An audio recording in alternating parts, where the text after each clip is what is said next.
Nghe nói gì chưa? Công ty chúng ta sắp có người mới. Nghe nói chỉ có bằng cấp 3. Cấp 3? Bảo vệ dưới lầu chúng ta còn có mấy người thạc sĩ kia. Bằng cấp 3, vậy mà lại vào được phòng thiết kế của chúng ta. Chắc chắn là đi cửa sau rồi. Mọi người yên lặng nào. Giới thiệu một chút. Vị này là nhân viên mới, Lâm Vãn Vãn. Mau nhìn xem. Cái vòng cổ trên cổ cô ta có phải là mẫu mà Cố Tổng Thanh thiết kế không? Hình như là vậy. Cái vòng cổ đó không phải 5 triệu sao? Cô ta trẻ măng như vậy, lấy đâu ra nhiều tiền thế? Cái này còn phải hỏi sao? Được bao nuôi chứ sao? Người so với người tức quá đi mà. Mục tiêu cả đời chúng ta vất vả phấn đấu, người ta ngủ một giấc là có rồi. Lý tỷ, Lâm chủ quản, đây là nhân viên mới, tạm thời giao cho cô quản lý. Lâm Vãn Vãn, Lâm Duyệt Duyệt. Cô ta lại có thể làm chủ quản thiết kế sao? Rõ ràng hồi nhỏ rất ghét vẽ vời mà. Hai người quen nhau sao? Vậy tôi yên tâm rồi. Hai người đi đi.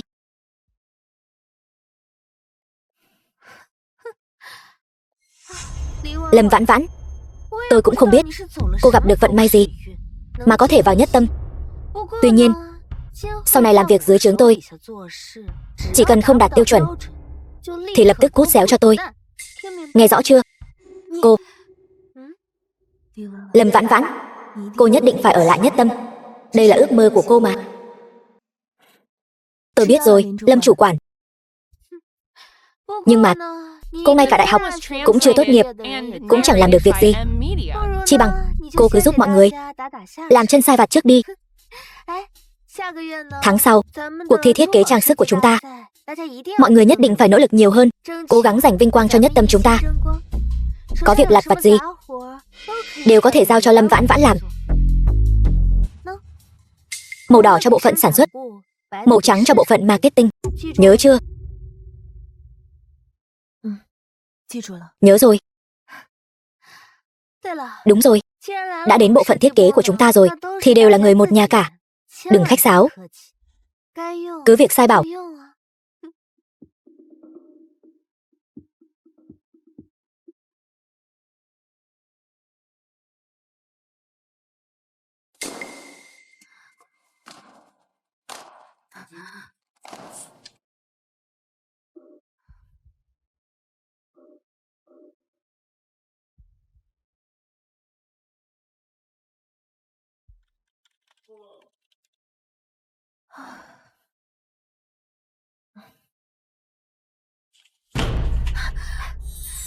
Lâm Vãn Vãn, chuyện còn con này mà cô cũng làm sai được, cô còn làm ăn được gì nữa?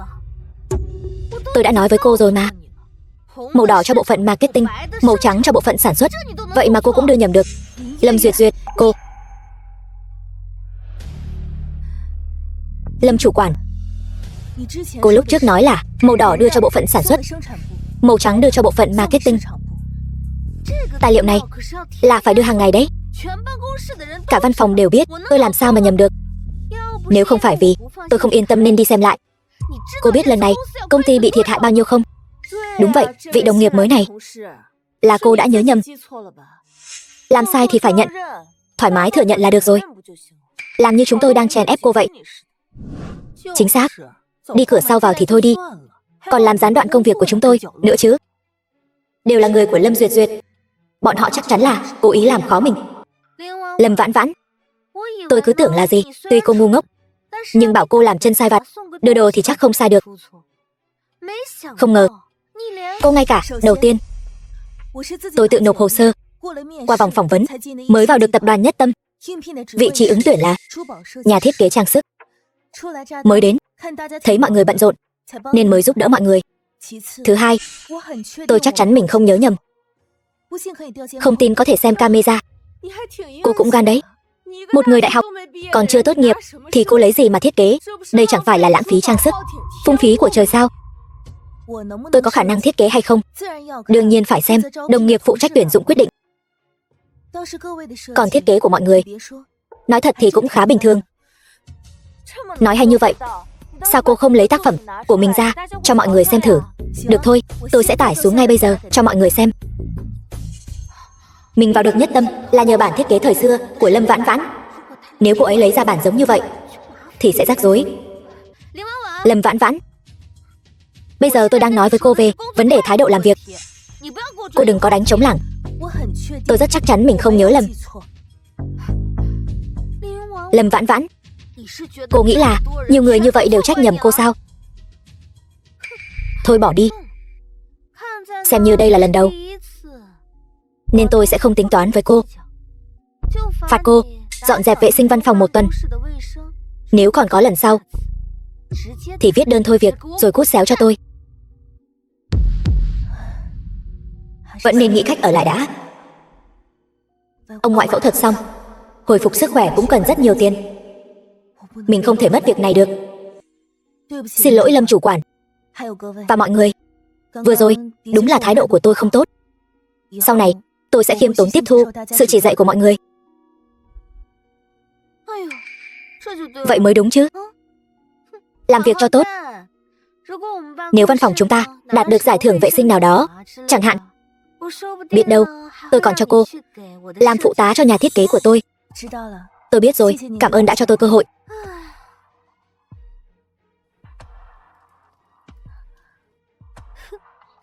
Đi nào, tan làm rồi, đi ăn thôi.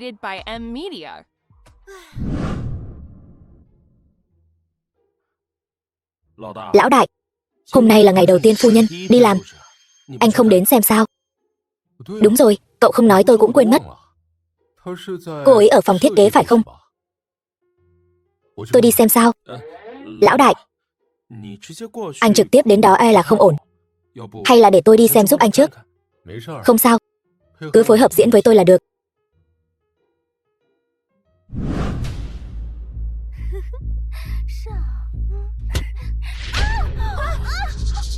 Lâm chủ quản, cô không sao chứ? Có bị thương không? Lâm Vãn Vãn, con nhỏ này, tôi... Hỗn láo. Cố tổng, xin lỗi. Thư ký Tôn, bạo lực với nhân viên trong công ty thường xử lý thế nào? Cố tổng đến rồi. Lần trước gặp cũng là ở tiệc tất niên năm ngoái. Cố tổng làm sao mà đẹp trai thế nhỉ? Đừng nói nữa. Lâm chủ quản còn chưa biết bị phạt thế nào đâu. Cố tổng, Lâm Duyệt Duyệt ở công ty đánh đồng nghiệp. Theo quy định của công ty nên bị sa thải ngay lập tức, vĩnh viễn không tuyển dụng. Ngoài ra, nhân viên bị hại và công ty có quyền truy cứu trách nhiệm pháp lý. Cố tổng, ngài hiểu lầm rồi. Chúng tôi là chị em ruột, chỉ đùa giỡn thôi. Lâm Vãn Vãn, cô ta đùa giỡn với cô sao? Sao lại giống Cố Thanh thế nhỉ? Lâm Vãn Vãn, Cố tổng hỏi cô đó. Cô ta đang đùa với cô sao? Lâm Duyệt Duyệt có thể vào nhất tâm, chắc chắn là có người chống lưng. Bây giờ dù có vạch trần cô ta, cũng chưa chắc đuổi được cô ta đi. Sau này còn trả thù mình gấp bội nữa. Thôi bỏ đi. Đúng vậy, Cố tổng, cô ấy là em gái tôi. Cảm ơn Cố tổng đã quan tâm. Nếu tôi đoán không nhầm, cô đến đây để làm thiết kế. Nhân tài mà công ty tuyển dụng lại bị cô dùng như vậy. Cô thích giữ vệ sinh thế thì chuyển sang bộ phận hậu cần đi. Không, Cố tổng, xin lỗi. Là lỗi của tôi. Xin lỗi nhé. Đến giờ vẫn chưa ăn cơm. Đúng lúc tôi cũng chưa ăn. Cô đi ăn với tôi đi. Còn không mau đi theo.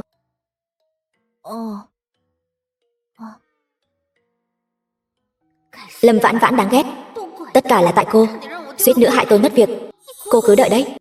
Nhìn từ phía sau cũng rất giống Cố Thanh, tuy khí chất khác nhau. Thôi kệ đi, thử xem sao.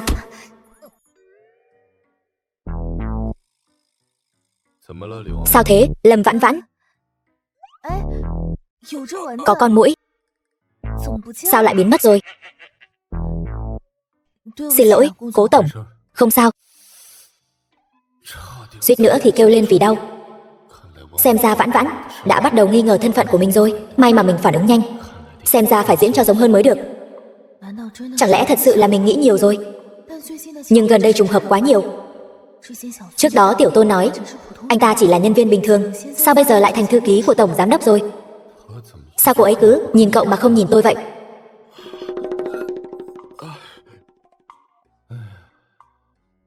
Đồ vô dụng, không trông cậy vào cậu được. Sao thế? Quen thư ký Tôn sao? Chúng tôi đã gặp nhau trong buổi phỏng vấn trước đây. Anh ấy còn quen biết cả chồng tôi nữa. Trùng hợp vậy sao? Thư ký Tôn này thời gian trước biểu hiện không được tốt lắm, bị tôi điều xuống cơ sở để rèn luyện. Mấy hôm nay mới gọi về. Hai người rất thân thiết sao? Cố tổng, là thế này. Lâm tiểu thư chính là người trước đây bị Vương tổng ép hôn đó. Tôi quen biết chồng cô ấy, chỉ giúp đỡ một chút thôi. Vậy sao? Vương thúc này làm việc thật sự ngang ngược. Hơn nữa tôi cũng nghe nói lần này ông ta bị đánh khá thảm, coi như là một bài học cho ông ta vậy. Lâm Vãn Vãn, từ hôm nay trở đi, cô chính là người của Nhất Tâm. Hãy nhớ, dù có chuyện gì xảy ra, đều có công ty làm chỗ dựa cho cô. Tương tự, cô cũng phải vì Nhất Tâm mà cống hiến tương xứng. Cảm ơn cố tổng. Sau này tôi nhất định sẽ làm việc thật tốt, nỗ lực báo đáp ngài. Là báo đáp Nhất Tâm. Đúng là khí chất của người giàu có. Trông thế này, anh ta và Cố Thanh chỉ là giống nhau thôi, vẫn có sự khác biệt. Xem ra đúng là mình đã nghĩ nhiều rồi. Tập đoàn Nhất Tâm. Cảm ơn cố tổng, cơm công ty mình ngon thật đấy. Vậy tôi đi làm việc trước đây. Đợi đã.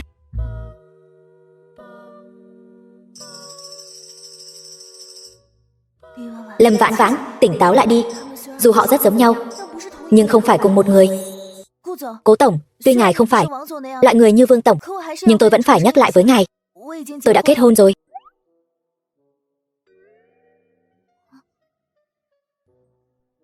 Hình như có cái gì dính trên răng cô. Tiêu rồi, mất mặt quá.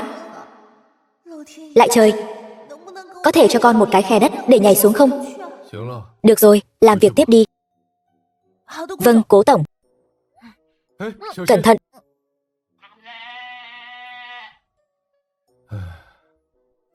Giống như con nít vậy. Ăn nhiều vậy mà còn bị nhét cơm chó, khó tiêu quá.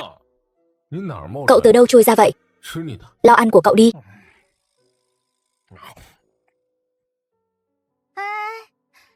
Nào, mọi người hãy dừng công việc lại một chút. Hôm nay là ngày đầu tiên Lâm Vãn Vãn đến. Chúng ta theo lệ cũ, tối nay liên hoan. Địa điểm chọn là khách sạn Sơn Hải. Khách sạn Sơn Hải? Đó chẳng phải là khách sạn 5 sao sao?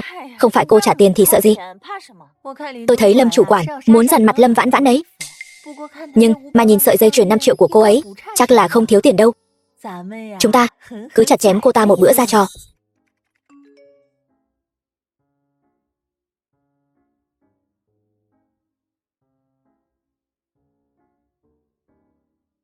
Lão Tôn, tối nay Lâm Vãn Vãn có buổi liên hoan. Điều tra giúp tôi địa điểm ở đâu, nhân tiện giúp tôi từ chối tất cả các cuộc gặp hôm nay. Lâm Vãn Vãn, tôi biết ngay, rồi sẽ có ngày cô nghĩ thông. Giờ mới chịu tới tìm ta. Quản lý Ngô, hôm nay tôi tới đây ăn cơm. Anh giữ thể diện cho mình chút đi, cô cũng từng làm việc ở đây mà. Cơm ở đây, cô ăn nổi sao? Ta biết rồi. Bám được đại gia nào rồi sao? Một tháng hắn cho cô bao nhiêu tiền? Anh nói chuyện sạch sẽ chút đi. Anh đê tiện vậy, mẹ anh có biết không? Tôi chỉ là đổi công việc mới thôi. Hôm nay phòng ban tới đây liên hoan thôi. Chỉ với cái bằng tốt nghiệp phổ thông của cô thì tìm được việc gì hay ho chứ? Chắc là làm cái nghề phục vụ người ta chứ gì. Dây chuyền của cô sáng lấp lánh thật đấy. Kim chủ nào tặng cho cô đấy? Chắc được kha khá tiền nhỉ. Ta cũng có thể cho cô tiền, cô cũng hầu hạ ta đi. Còn như vậy nữa tôi báo cảnh sát đấy. Cô nghĩ tôi sợ cô báo cảnh sát sao? Con nhỏ này. Quản lý Ngô, xem ra anh rất hứng thú với cô ta nhỉ. Có cần tôi giúp anh một tay không? Thêm một chai rượu đắt nhất của các cô nữa. Vâng. Tiệc chào mừng nhân viên mới của tập đoàn Nhất Tâm sang trọng quá, chắc tốn nhiều tiền lắm. Bàn tiệc này chắc bằng lương cả năm của tôi, không lẽ lại bắt chúng ta chia tiền chứ? Sợ gì chứ? Lâm chủ quản tổ chức mà, không cần chúng ta trả đâu. Mấy người cũng không chịu động não. Lâm chủ quản chọn chỗ này làm gì chứ? Có trò hay để xem rồi. Nào, chúng ta cạn ly, chào mừng đồng nghiệp mới.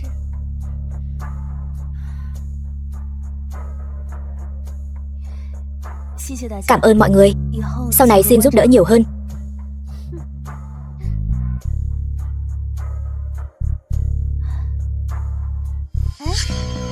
Lâm Vãn Vãn, hôm nay là tiệc chào mừng nhân viên mới. Mọi người đều đã kính cô một ly rồi, không cần đáp lễ lại sao?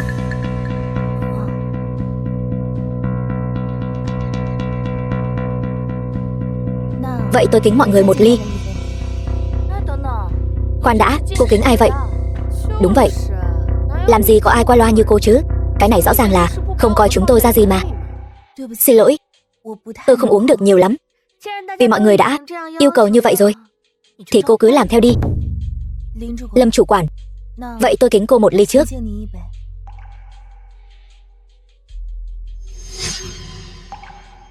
Lâm chủ quản, khác với chúng tôi đấy. Cô phải kính cô ấy 3 ly. Đúng vậy. Uống đi.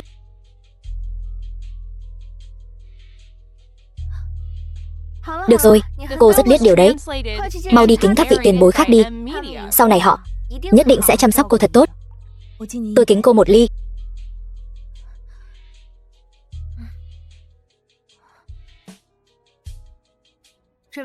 Chào cô, tối nay tiêu hết, tổng cộng là 38 vạn 8. Cộng thêm phí phục vụ tổng cộng là 40 vạn chẵn. Cho hỏi thanh toán thế nào? Ai mời thì cô tìm người đó. Tôi mời. Hôm nay là tiệc chào mừng nhân viên mới. Cô là người mới, không phải nên mời các vị tiền bối một bữa sao? Không phải là công ty hoặc phòng ban chi trả sao? Công ty chi? Cô đã làm gì cho công ty mà công ty phải bỏ ra nhiều tiền như vậy cho cô? Hôm nay tôi đang giúp cô lấy lòng người ta đấy. Qua vài hôm nữa, cuộc thi thiết kế trang sức sắp bắt đầu rồi. Đáng lẽ ra cô không có tư cách tham gia. Hôm nay cô hãy mời mọi người một bữa thịnh soạn. Mọi người ăn vui vẻ thì 3 người họ còn có thể dẫn dắt cô. Lâm chủ quản, cô làm vậy chẳng phải là làm khó chúng tôi. Cô ta còn chưa tốt nghiệp đại học thì dẫn dắt kiểu gì? Tôi không thể dẫn dắt được đâu. Lâm chủ quản đã lên tiếng rồi. Chúng ta nên giúp thì vẫn phải giúp. Hơn nữa, người ta Lâm Vãn Vãn mời chúng ta ăn một bữa đắt đỏ như vậy, chúng ta cũng phải đáp lại chứ. Đúng vậy. Nhưng mà Lâm Vãn Vãn, chắc cô không định quỵt nợ đấy chứ. Nhưng mà tôi thấy cô cũng không giống người nghèo. Xét cho cùng thì một sợi dây chuyền của cô cũng tới 5 triệu đấy. Cái gì? Lâm Vãn Vãn này lại có trang sức đắt đỏ như vậy sao?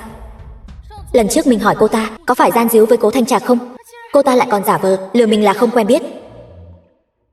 Lâm Vãn Vãn, cô không thành thật với tôi thì đừng trách tôi không coi cô là bạn nữa. Vãn Vãn, tình hình kinh tế của cô thế nào? Tôi là người rõ nhất. Cô nói là cô mời cơm, sao lại dẫn người ta đến đây? Không phải cô định ăn chùa đấy chứ? Ăn chùa là phải đi tù đấy.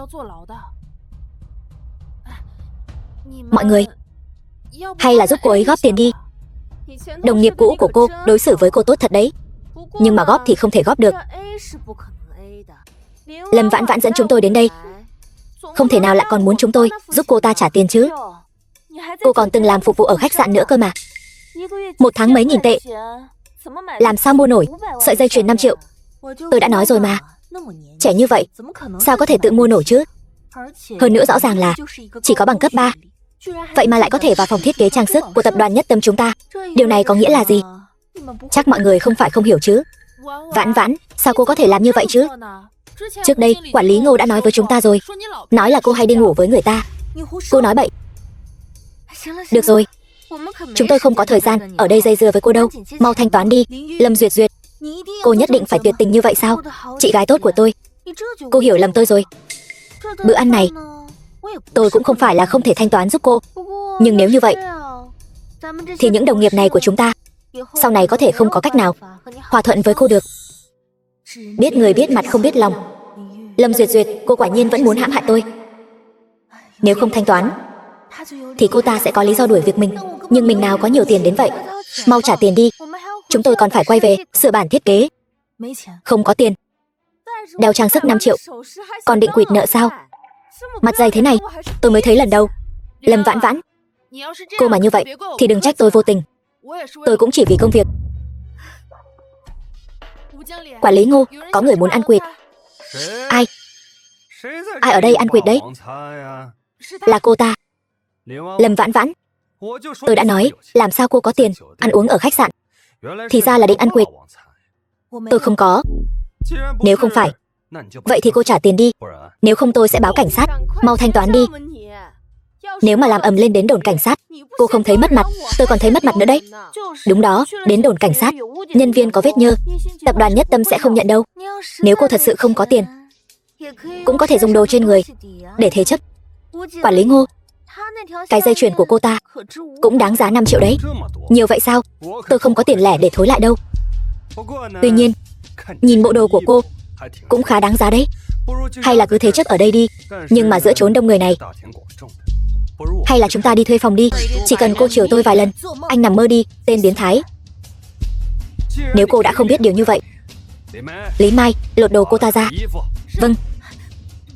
Đừng đụng vào tôi. Lấy mạng người rồi.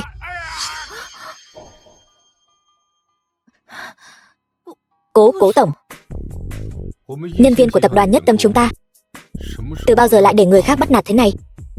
Cố tổng, không thể, chúng ta không thể bắt nạt. Cố tổng đánh hay lắm.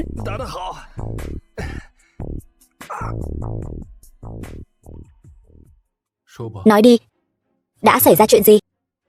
Lâm tổng quản muốn đãi tiệc chào mừng nhân viên mới, cứ nhất quyết bắt tôi trả tiền. Tôi không có tiền, bọn họ liền lột đồ tôi. Tiệc đón nhân viên mới của tập đoàn Nhất Tâm, từ bao giờ lại đến lượt nhân viên mới trả tiền? Cố Thanh Trạc tôi không thể để mất mặt. Cố tổng, xin lỗi, chúng tôi đùa với Lâm Vãn Vãn thôi. Tất cả là do quản lý Ngô, hắn ta thấy sắc nổi lòng tham. Lâm chủ quản chơi lớn thật đấy, gọi cả bàn toàn món đắt tiền. Cô nói với tôi là đang đùa giỡn. Thư ký Tôn, tiêu chuẩn tiệc chào mừng nhân viên mới của tập đoàn Nhất Tâm chúng ta là bao nhiêu? Giới hạn 1 vạn. Phần dư do bộ phận đó tự chịu. Tôi thấy quy định này không hợp lý. Bây giờ lập tức sửa lại. Từ nay về sau, chỉ cần Lâm chủ quản còn làm chủ quản ở phòng thiết kế, tất cả chi phí tiệc chào mừng nhân viên mới đều do cô ta tự gánh vác. Vâng, Cố tổng. Nhưng mà sao hả? Là chủ quản của phòng thiết kế, ngay cả trách nhiệm với cấp dưới cũng không có sao? Hay là cô không thể ở lại tập đoàn Nhất Tâm được nữa? Bữa cơm này tôi có thể mời, nhưng ngày mai cô thu dọn đồ đạc đi, rồi rời đi cho tôi. Không, Cố tổng, tôi nguyện ý trả. Tốt lắm. Nhưng vừa rồi cô thiếu trách nhiệm gánh vác cho bộ phận cấp dưới, vậy nên từ ngày mai cô chỉ là nhà thiết kế bình thường của phòng thiết kế. Lý Mai, mau đưa tôi đến bệnh viện. Vâng. Mọi người có phát hiện ra không? Cố tổng ngày thường lạnh lùng, nhưng lại rất quan tâm đến Lâm Vãn Vãn. Đúng vậy, đã là lần thứ 2 Cố tổng bênh vực cô ấy rồi. Chẳng lẽ bọn họ... Không thể nào. Lâm Vãn Vãn, làm sao Cố tổng có thể để ý đến cô ta? Cô ta chỉ xứng với tên chồng giao hàng của cô ta thôi.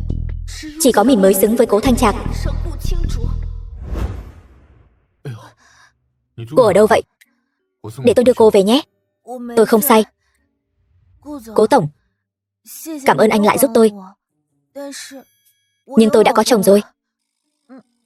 Tôi nói cho anh biết, tốt nhất là tự lo liệu đi.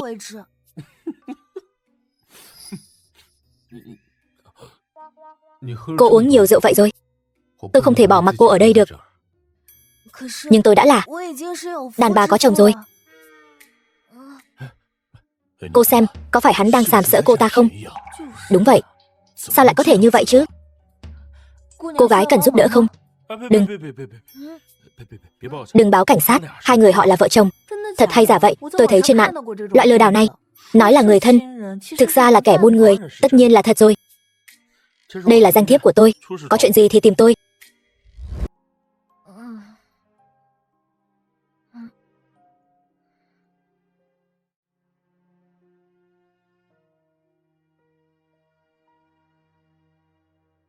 Tài xế đi thôi.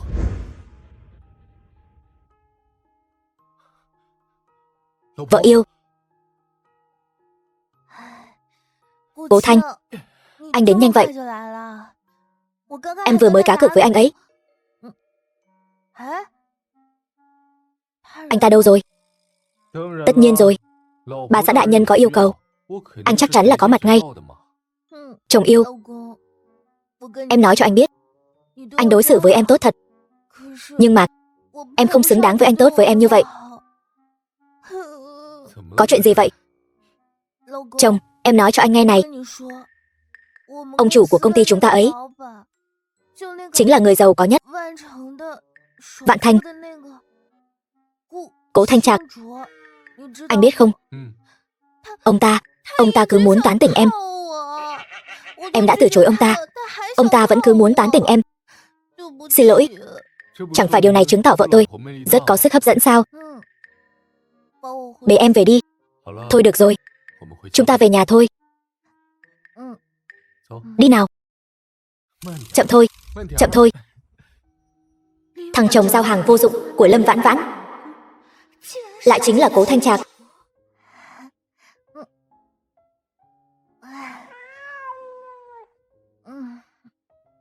Cố Thanh, anh lại đây. Em nói cho anh một bí mật. Em nói đi. Anh nằm cạnh em đi. Anh ở xa thế này, làm sao em nói được?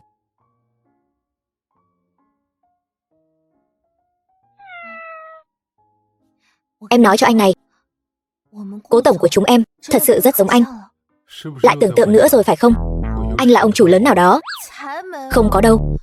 Em đã dùng cách của em thử nghiệm rồi. Hai người các anh hoàn toàn không phải là cùng một người. Cách gì? Chính là... Xin lỗi, em có làm anh đau không? Vậy thì anh đánh em đi. Sao anh nỡ đánh em chứ? Hơn nữa, người ta là giàu có nhất Vạn Thành đấy. Chúng ta lấy gì mà so với người ta chứ? Giàu nhất Vạn Thành thì sao chứ? Anh ta không tốt bằng chồng em. Anh xem anh ta đi, hơn 30, sắp 40 tuổi rồi, mà còn chưa có gia đình gì cả.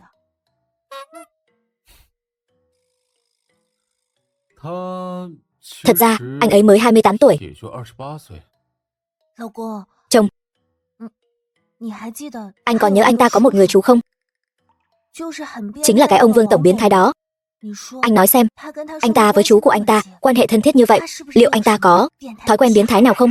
Tên họ Vương già khốn nạn này, bản thân hắn biến thái, mà mình cũng bị lây theo mà bị mắng. Lần trước không tống cổ hắn vào tù, thật sự là sai lầm. Thôi bỏ đi. Mặc kệ hắn, cho dù hắn có tốt đến đâu, thì hắn cũng không tốt bằng chồng em. Dù sao thì, chồng em là nhất trên đời.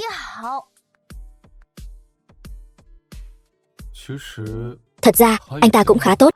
Ý anh là gì vậy? Anh định đẩy em ra xa phải không? Không phải. Trên thế giới này, em chỉ còn lại anh và ông ngoại là hai người thân thôi. Đừng bỏ rơi em nhé. Vãn Vãn, anh còn thích em không hết đây. Sao lại bỏ rơi em được? Thật sao? Vậy thì... Chồng, nhưng chúng ta là kết hôn giả mà. Anh thật sự thích em sao? Anh thích em. Vậy nếu chúng ta đã kết hôn rồi, có phải là phải làm cho đủ thủ tục không? Thủ tục gì?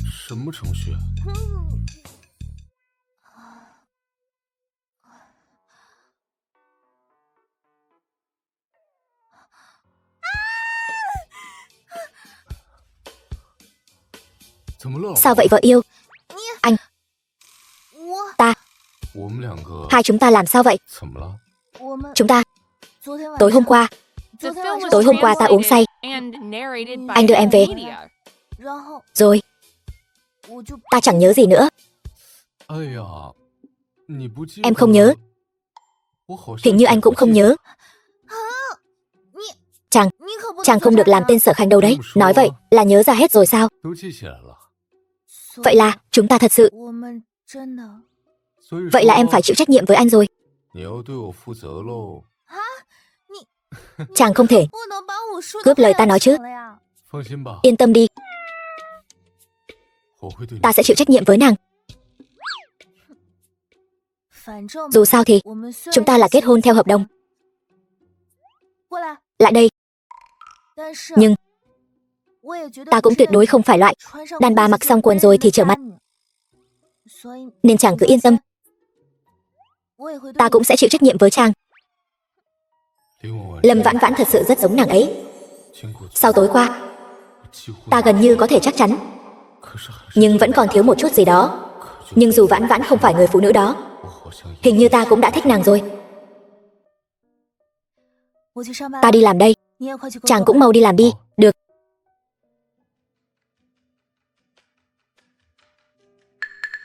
Đây là Lâm Vãn Vãn công ty các cô sao? Cô còn muốn làm việc ở đây không?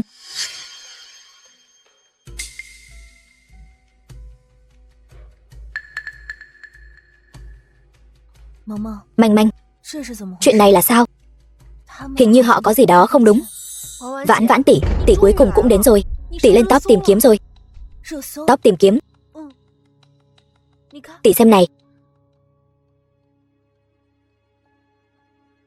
Lâm Vãn Vãn, sao trước đây tôi không phát hiện ra cô còn có mặt này vậy?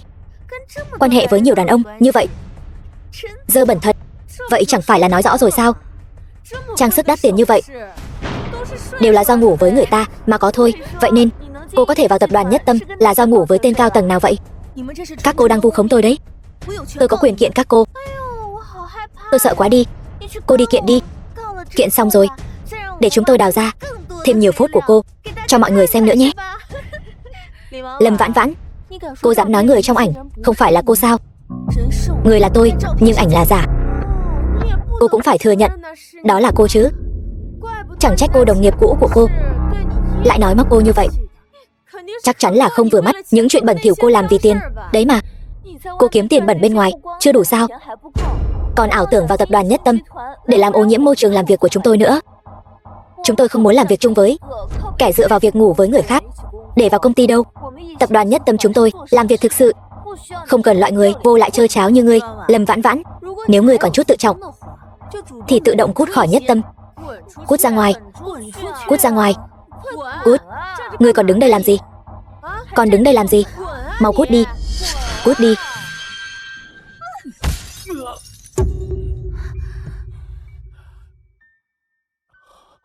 Sao rồi?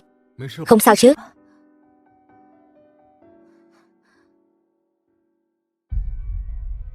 Lâm Vãn Vãn là do ta đích thân tuyển vào.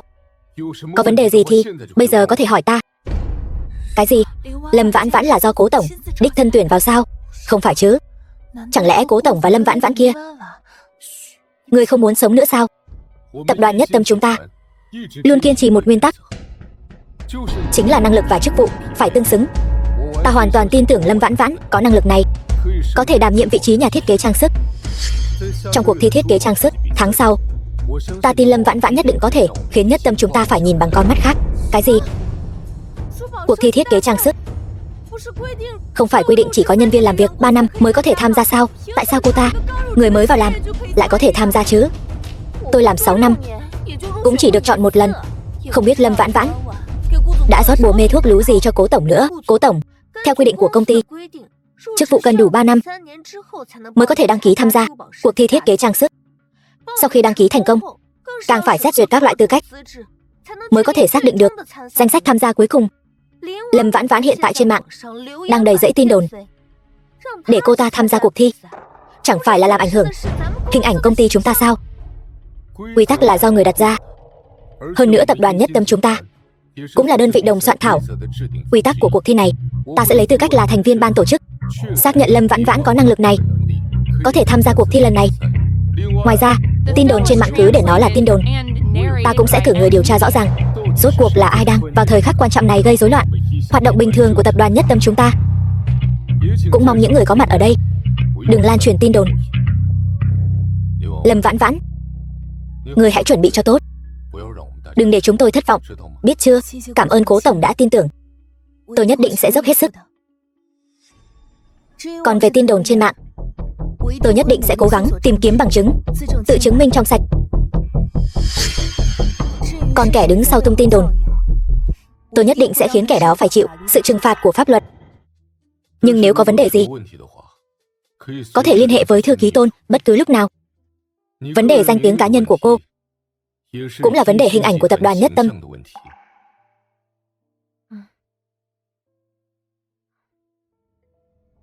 Còn nhìn cái gì nữa?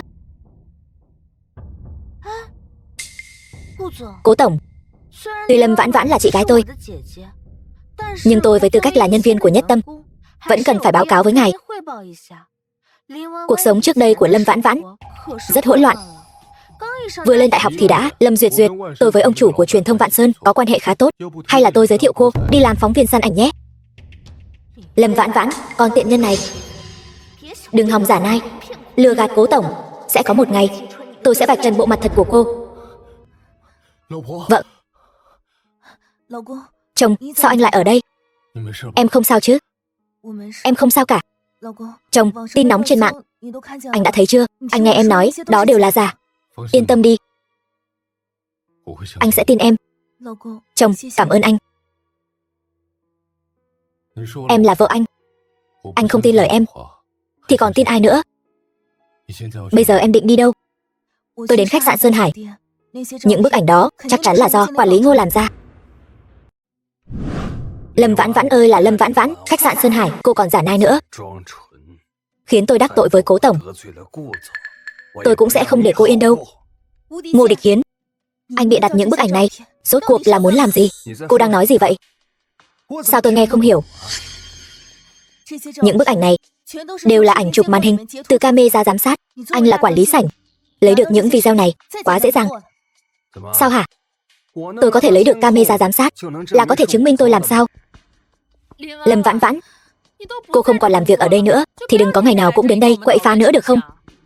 Lý Mai, tiếc là trước đây tôi còn coi cô là bạn. Anh ta trước đây đối xử với tôi thế nào, cô quên rồi sao? Hôm qua anh ta bịa đặt vu khống tôi, kết quả bị phạt, nên mới ghi hận trong lòng, mới đối xử với tôi như vậy. Cô nghĩ nhiều rồi đấy. Quản lý Ngô dạy dỗ cô đều là xử lý việc chứ không nhắm vào người. Hôm qua rõ ràng là cô muốn ăn quỵt, sao lại thành chúng tôi hại cô rồi? Đúng vậy, tối qua cô say rồi, tôi cũng lười so đo với cô. Nhưng nếu hôm nay cô không đưa ra được bằng chứng, chính là cố ý vu khống và còn gây ra thiệt hại kinh tế cho khách sạn chúng tôi có thể báo cảnh sát ngay lập tức. Không sao, để họ báo cảnh sát đi. Tôi vừa nhờ bạn tôi điều tra rõ ràng rồi. Những bức ảnh trên mạng đều xuất phát từ tập đoàn Sơn Hải. Đúng lúc, sau khi cảnh sát đến cũng có thể điều tra rõ ràng. Anh chỉ là người giao đồ ăn, xen vào chuyện này làm gì? Anh ấy là chồng tôi. Chồng cô, chắc chắn anh ta không biết cô ngủ với khách hàng để kiếm được một chiếc vòng cổ trị giá 5 triệu đồng chứ. Chẳng lẽ cô vì xót chồng nên mới cắm cho anh ta thêm vài cái sừng? Không trách anh không biết vợ anh là người như thế nào. Khi cô ta làm việc ở khách sạn chúng tôi, gặp ai cũng ve vãn, lại còn giả vờ thanh thuần hơn ai hết, tỏ vẻ ngây thơ vô số tội. Chồng ơi, anh đừng tin lời họ nói, họ đều lừa anh đấy. Đừng chạm vào tôi. Cô còn bao nhiêu bí mật đen tối mà tôi không biết nữa. Quản lý Ngô, tôi sai rồi. Trước đây đều là tôi không biết lượng sức mình. Lần này tôi thật sự nhận ra mình đã sai rồi. Chồng tôi là người thật thà, anh có thể giúp tôi giải thích không? Anh muốn tôi làm gì tôi đều bằng lòng, nhưng tôi không thể sống thiếu anh ấy. Biết sai rồi sao? Biết rồi. Tôi thành tâm xin lỗi anh, mong anh rủ lòng thương tha cho tôi một lần. Giờ biết xuống nước rồi chứ gì. Nói đi, tôi có thể tha thứ cho cô, nhưng còn phải xem biểu hiện của cô thế nào đã. Quản lý, cẩn thận cô ta lừa anh đấy. Câm miệng, không đến lượt cô lên tiếng. Quản lý Ngô, anh biết danh tiếng của con gái là trên hết mà. Xin anh hãy nói với chồng tôi và nói với những người khác, tôi thật sự không có lăng nhăng với khách hàng. Chúng tôi chỉ giao tiếp bình thường thôi. Nếu không thì tôi thật sự ở Vạn Thành này không sống nổi mất. Xin anh đấy. Cô nói cô hiểu chuyện sớm như vậy thì đã chẳng có chuyện gì rồi. Khiến tôi tối qua phải cắt ghép video, làm tôi mệt quá đi mất. Quản lý Ngô, video này thật sự là do anh cắt ghép sao? Anh giỏi thật đấy. Tôi còn không phân biệt được thật giả. Đương nhiên rồi, cô biết gì chứ? Ngô Địch Hiến tôi ở Vạn Thành này lăn lộn bao nhiêu năm, chẳng lẽ lại không có chút bản lĩnh phòng thân nào? Chồng, quay xong chưa? Ok, xong việc. Cái gì? Bằng chứng anh nhờ tôi thu thập, tôi đã thu thập đủ hết rồi. Có gì muốn nói, đợi cảnh sát đến rồi hãy nói. Lừa tôi lấy mạng các người.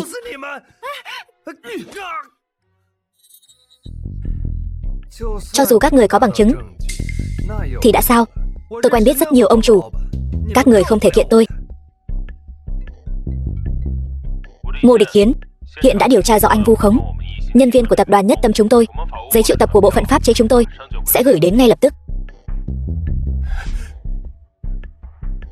Sao tập đoàn Nhất Tâm lại nhúng tay vào chuyện này? Vãn Vãn, tôi sai rồi. Cô hãy tha thứ cho tôi lần này đi. Tôi không thể ngồi tù được. Tôi còn mẹ già và con thơ.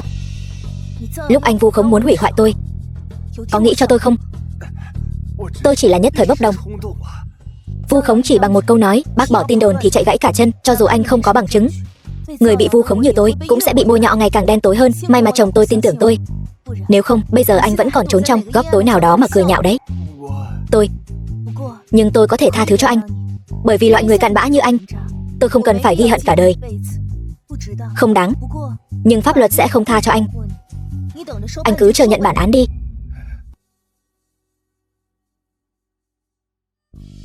Vợ, những lời em vừa nói thật tuyệt vời. Cảm xúc nhất thời thôi mà.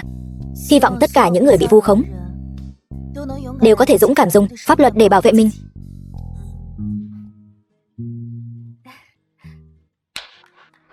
Mọi người hãy dừng công việc lại một chút. Người tổng thiết kế của chúng ta, Cố Tổng Thanh trở về rồi. Nhà thiết kế của tập đoàn Nhất Tâm, Cố Tổng Thanh. Trước đây tôi đi giao lưu nước ngoài, nghe nói bộ phận thiết kế của chúng ta có một vài sóng gió nhỏ. Nhưng tôi hy vọng mọi người lấy công việc làm trọng. Lâm Duyệt Duyệt, khoảng thời gian này cô làm chủ quản thay tôi. Kinh nghiệm chưa đủ, sau này cô hãy ở bên cạnh tôi, làm trợ lý đi. Cô còn rất nhiều thứ cần phải học hỏi. Vâng, Thanh tỷ. Đây chính là Cố Tổng Thanh trong truyền thuyết sao? Quả nhiên rất có phong thái của bậc thầy. Tôi còn tưởng Thanh tỷ trở về sẽ phạt nặng Lâm Duyệt Duyệt chứ. Nghĩ gì vậy? Từ khi Lâm Duyệt Duyệt vào công ty là do Thanh tỷ dẫn dắt. Địa vị của cô ấy với chúng ta không giống nhau. Đúng rồi, sắp đến cuộc thi thiết kế trang sức rồi. Chuyện trước đây tôi sẽ không truy cứu nữa. Tôi là người rất coi trọng năng lực. Tác phẩm của ai tốt, tôi sẽ đề cử người đó tham gia. Nhưng mà nếu năng lực của ai không được, tôi cũng không ngại loại người đó ra khỏi cuộc chơi. Tôi không quan tâm cô là ai, có bối cảnh gì. Ở trong bộ phận của chúng ta không cho phép có kẻ lười biếng, hiểu chưa? Hiểu rồi. Lâm Duyệt Duyệt, tác phẩm dự thi của em chuẩn bị tới đâu rồi? Em chuẩn bị gần xong rồi chị Thanh. Chỉ đợi chị về rồi chị bảo thêm cho em. Chị đã xem qua các tác phẩm trước đây của em, rất có tiềm năng. Mong rằng trong cuộc thi lần này em sẽ mang đến một tác phẩm tốt hơn. Vâng, chị Thanh sẽ không làm chị thất vọng đâu. Lâm Duyệt Duyệt thật sự có thực lực mạnh đến vậy sao? Ngay cả Cố Tổng Thanh cũng công nhận cô ấy. Ý tưởng thiết kế này của tôi gọi là thuần khiết. Mong rằng cô sẽ có trình độ xứng với nó. Chị Thanh, tôi sẽ dốc hết sức mình.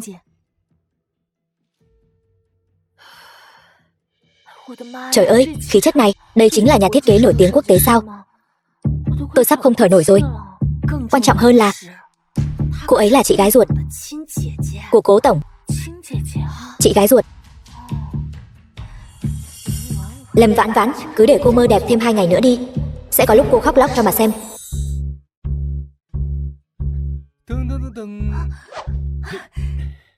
Cố Thanh, sao anh lại tới đây? Tôi gọi điện cho em cũng không nghe máy. Nhắn tin cũng không trả lời. Tôi biết ngay là em đang ở công ty, tăng ca mà. Xin lỗi, điện thoại tôi hết pin rồi. Tôi không hề biết. Không sao đâu. Bữa tối riêng tư được đặt làm theo yêu cầu. Anh luôn xuất hiện đúng lúc tôi cần nhất. Súp lơ hữu cơ em thích ăn nhất này. Ngửi thôi đã thấy thơm rồi. Đũa đây. Vậy tôi không khách sáo nữa nhé. Ngon thật. Ăn từ từ thôi. Có ai tranh với em đâu. Nếu hôm nay tôi không mang cơm cho em thì chắc em không ăn tối luôn đúng không? Tôi nói anh nghe này, Cố Thanh. Cuộc thi thiết kế trang sức lần này đối với tôi là một cơ hội đặc biệt quý giá. Tôi nhất định phải cố gắng hết sức, phấn đấu đạt được thứ hạng cao. Như vậy sau này anh sẽ không cần phải vất vả như vậy nữa. Mà nói đến đây, còn phải cảm ơn Cố Tổng chúng ta đã bật đèn xanh cho tôi nữa chứ. Đúng vậy. Con người Cố Tổng tốt thật đấy. Giá mà tôi là Cố Thanh Trạc thì tốt rồi. Như vậy tôi cũng có thể giúp em. Em cũng không cần phải cố gắng như vậy.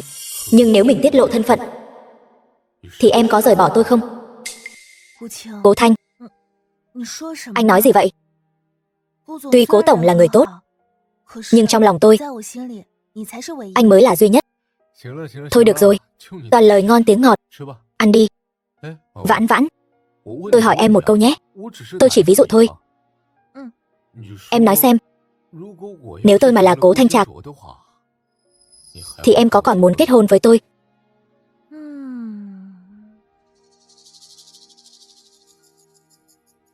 Không muốn. Anh nghĩ mà xem, Cố Thanh Trạc là ai chứ? Là người giàu có nhất Vạn Thành, là loại đứng đầu toàn cầu đó. Hai chúng ta căn bản không phải người cùng một thế giới. Hơn nữa kiến thức của hai chúng ta, môi trường gặp phải đều không giống nhau. Làm sao có thể ở bên nhau được? Thực ra cũng không nhất định. Giả như nếu cô rất hợp với anh ta thì sao? Cố Thanh, anh sao vậy? Cứ nói những lời kỳ quái. Hai chúng ta ở bên nhau, sống cuộc sống bình thường, không tốt sao? Tốt, tôi vừa mới nói rồi mà. Chỉ là một giả thiết thôi. Ăn nhanh đi, lát nữa nguội mất. Được. Xem ra vẫn chưa phải lúc nói rõ thân phận của mình. Phải nói là vợ tôi quá giỏi. Em xem thiết kế này. Em lại xem đường nét này đi. Tuy tôi không hiểu, nhưng tôi cảm thấy nhất định sẽ đoạt giải. Hơn nữa còn phải là giải thưởng lớn. Vậy thì em xin nhận lời chúc may mắn của anh. Giờ cũng muộn rồi. Tôi buồn ngủ quá, về nhà thôi. Được, đi thôi. Về nhà thôi.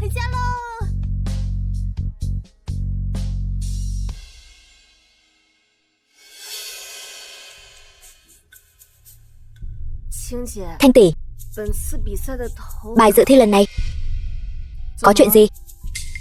Cô tự xem đi.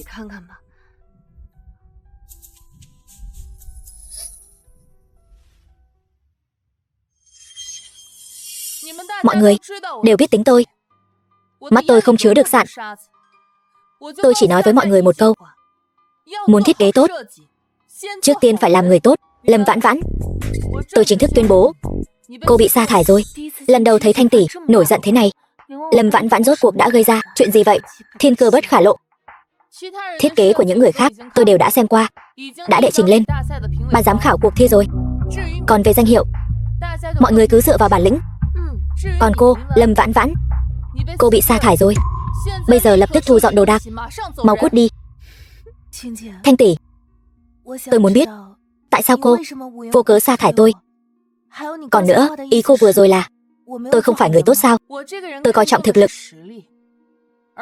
chứ không phải thực lực đạo nhái. Tôi không đạo nhái. Tất cả bản thảo của tôi đều là sáng tác gốc. Ban đầu muốn giữ thể diện cho cô. Xem ra cô không thấy quan tài không đổ lệ.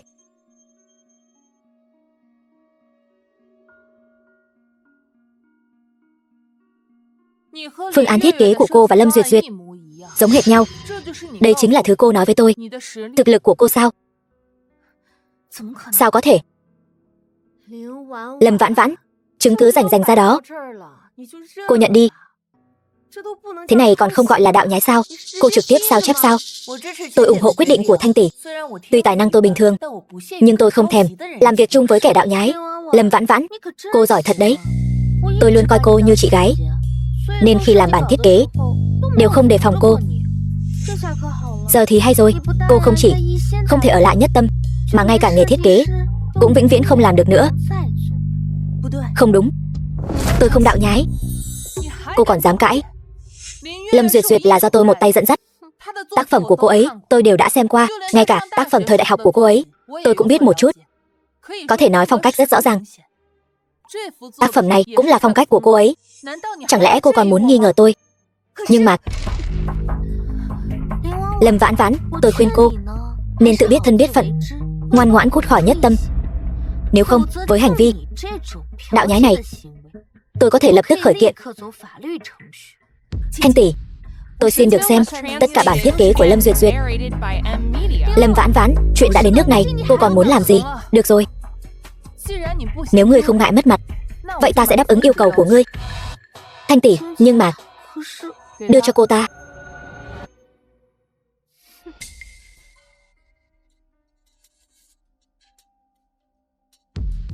Đây chẳng phải là những bản thiết kế mà mình đã luyện tập ở nhà trước đây. Lâm Duyệt Duyệt, ngươi đến Nhất Tâm làm nhà thiết kế, quả nhiên có vấn đề. Nhưng mà người ở đây sẽ không còn tin tưởng mình nữa, thà không đối chất vô ích trước mặt. Chi bằng, ngươi còn gì muốn nói nữa không? Thanh tỷ, nếu tôi có thể chứng minh bản thân, tỷ có thể khôi phục tư cách dự thi của tôi không? Vậy ý ngươi là Duyệt Duyệt đã đạo nhái ngươi? Cô ta dựa vào việc sao chép tác phẩm của ngươi mà vào Nhất Tâm còn sớm hơn cả ngươi. Ta vẫn là câu nói đó, ta chỉ coi trọng thực lực. Nếu ngươi có thể chứng minh bản thân, ta sẽ không dung túng bất cứ ai đạo nhái. Chiều nay, cuộc thi sẽ chính thức bắt đầu. Ngươi không còn thời gian nữa. Nếu ngươi không thể chứng minh, vậy ta sẽ từ chức và vĩnh viễn rời khỏi ngành nghề mà tôi yêu thích. Ta hy vọng ngươi nói được làm được. Lâm Duyệt Duyệt, ngươi có dám ra ngoài nói chuyện riêng với ta không? Đi nào. Lâm Duyệt Duyệt, ngươi dám đạo nhái tác phẩm của ta. Bỏ cái trò ghi âm này đi, không có tác dụng với tôi đâu. Lâm Vãn Vãn, ta khuyên ngươi nên tỉnh táo lại một chút. Dù sao bây giờ ta mới là người mà Thanh tỷ coi trọng nhất. Chỉ dựa vào cô mà muốn hạ bệ ta, ta nhất định sẽ khiến ngươi phải trả giá. Vậy sao? Vậy ngươi phải nhanh lên đấy. Dù sao cũng chỉ còn vài tiếng nữa thôi. Alo mẹ, nếu hôm nay Lâm Vãn Vãn về nhà, nhất định không được cho cô ta vào. Còn nữa, mẹ dọn dẹp đồ đạc của cô ta đi, ném càng xa càng tốt. Duyệt Duyệt, mẹ đang định nói với con đây. Con nhỏ Lâm Vãn Vãn đó vừa mới chạy về nhà, cũng không nói gì, cứ thế vào phòng nó bê một thùng đồ linh tinh đi. Mẹ thấy hơi lạ. Vậy sao mẹ không cản cô ta lại? Mẹ thấy cô ta cũng không lấy đi. Thứ gì hữu dụng? Có chuyện gì vậy? Mẹ, thôi con không nói với mẹ nữa.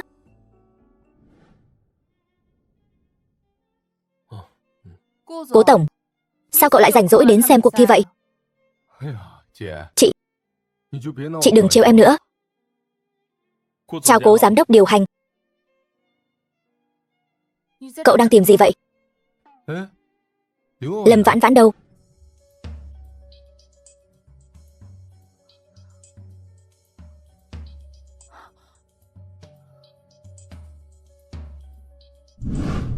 Lâm Vãn Vãn, mau tới đây, Thanh tỷ đang tìm cô kìa, sắp bắt đầu rồi. Tìm tôi? Tốt quá, mau đưa tôi đi gặp cô ấy. Đi theo tôi. Alo, cố tổng. Vãn Vãn, em đang ở đâu vậy? Sao tôi không thấy em đâu cả? Anh cũng đến xem em thi đấu sao? Tôi gặp chút chuyện ngoài ý muốn, tôi đến ngay đây. Vãn Vãn, Vãn Vãn, Vãn Vãn. Tiểu Trương, Tiểu Trương, Tiểu Trương, cô làm gì thế? Tiểu Trương, Tiểu Trương, cô mở cửa đi. Tôi thực sự không kịp nữa rồi, Tiểu Trương.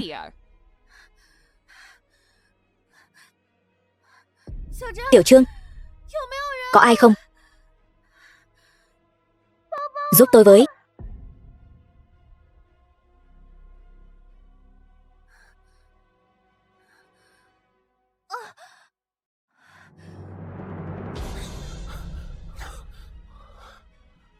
Cố tổng, camera giám sát cho thấy nơi Lâm Vãn Vãn xuất hiện cuối cùng là ở đây.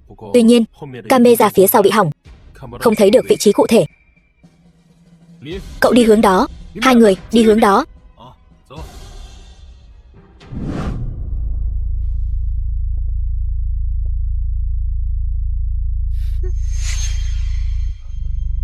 Vãn Vãn, Vãn Vãn.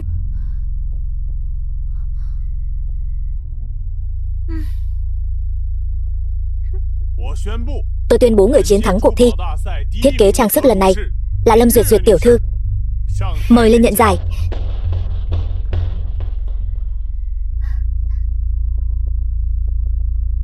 Thanh tỷ, cảm ơn chị. Nếu không có chị thì sẽ không có em của ngày hôm nay. Đây là thành quả em tự mình nỗ lực mà có được. Mau lên nhận giải đi.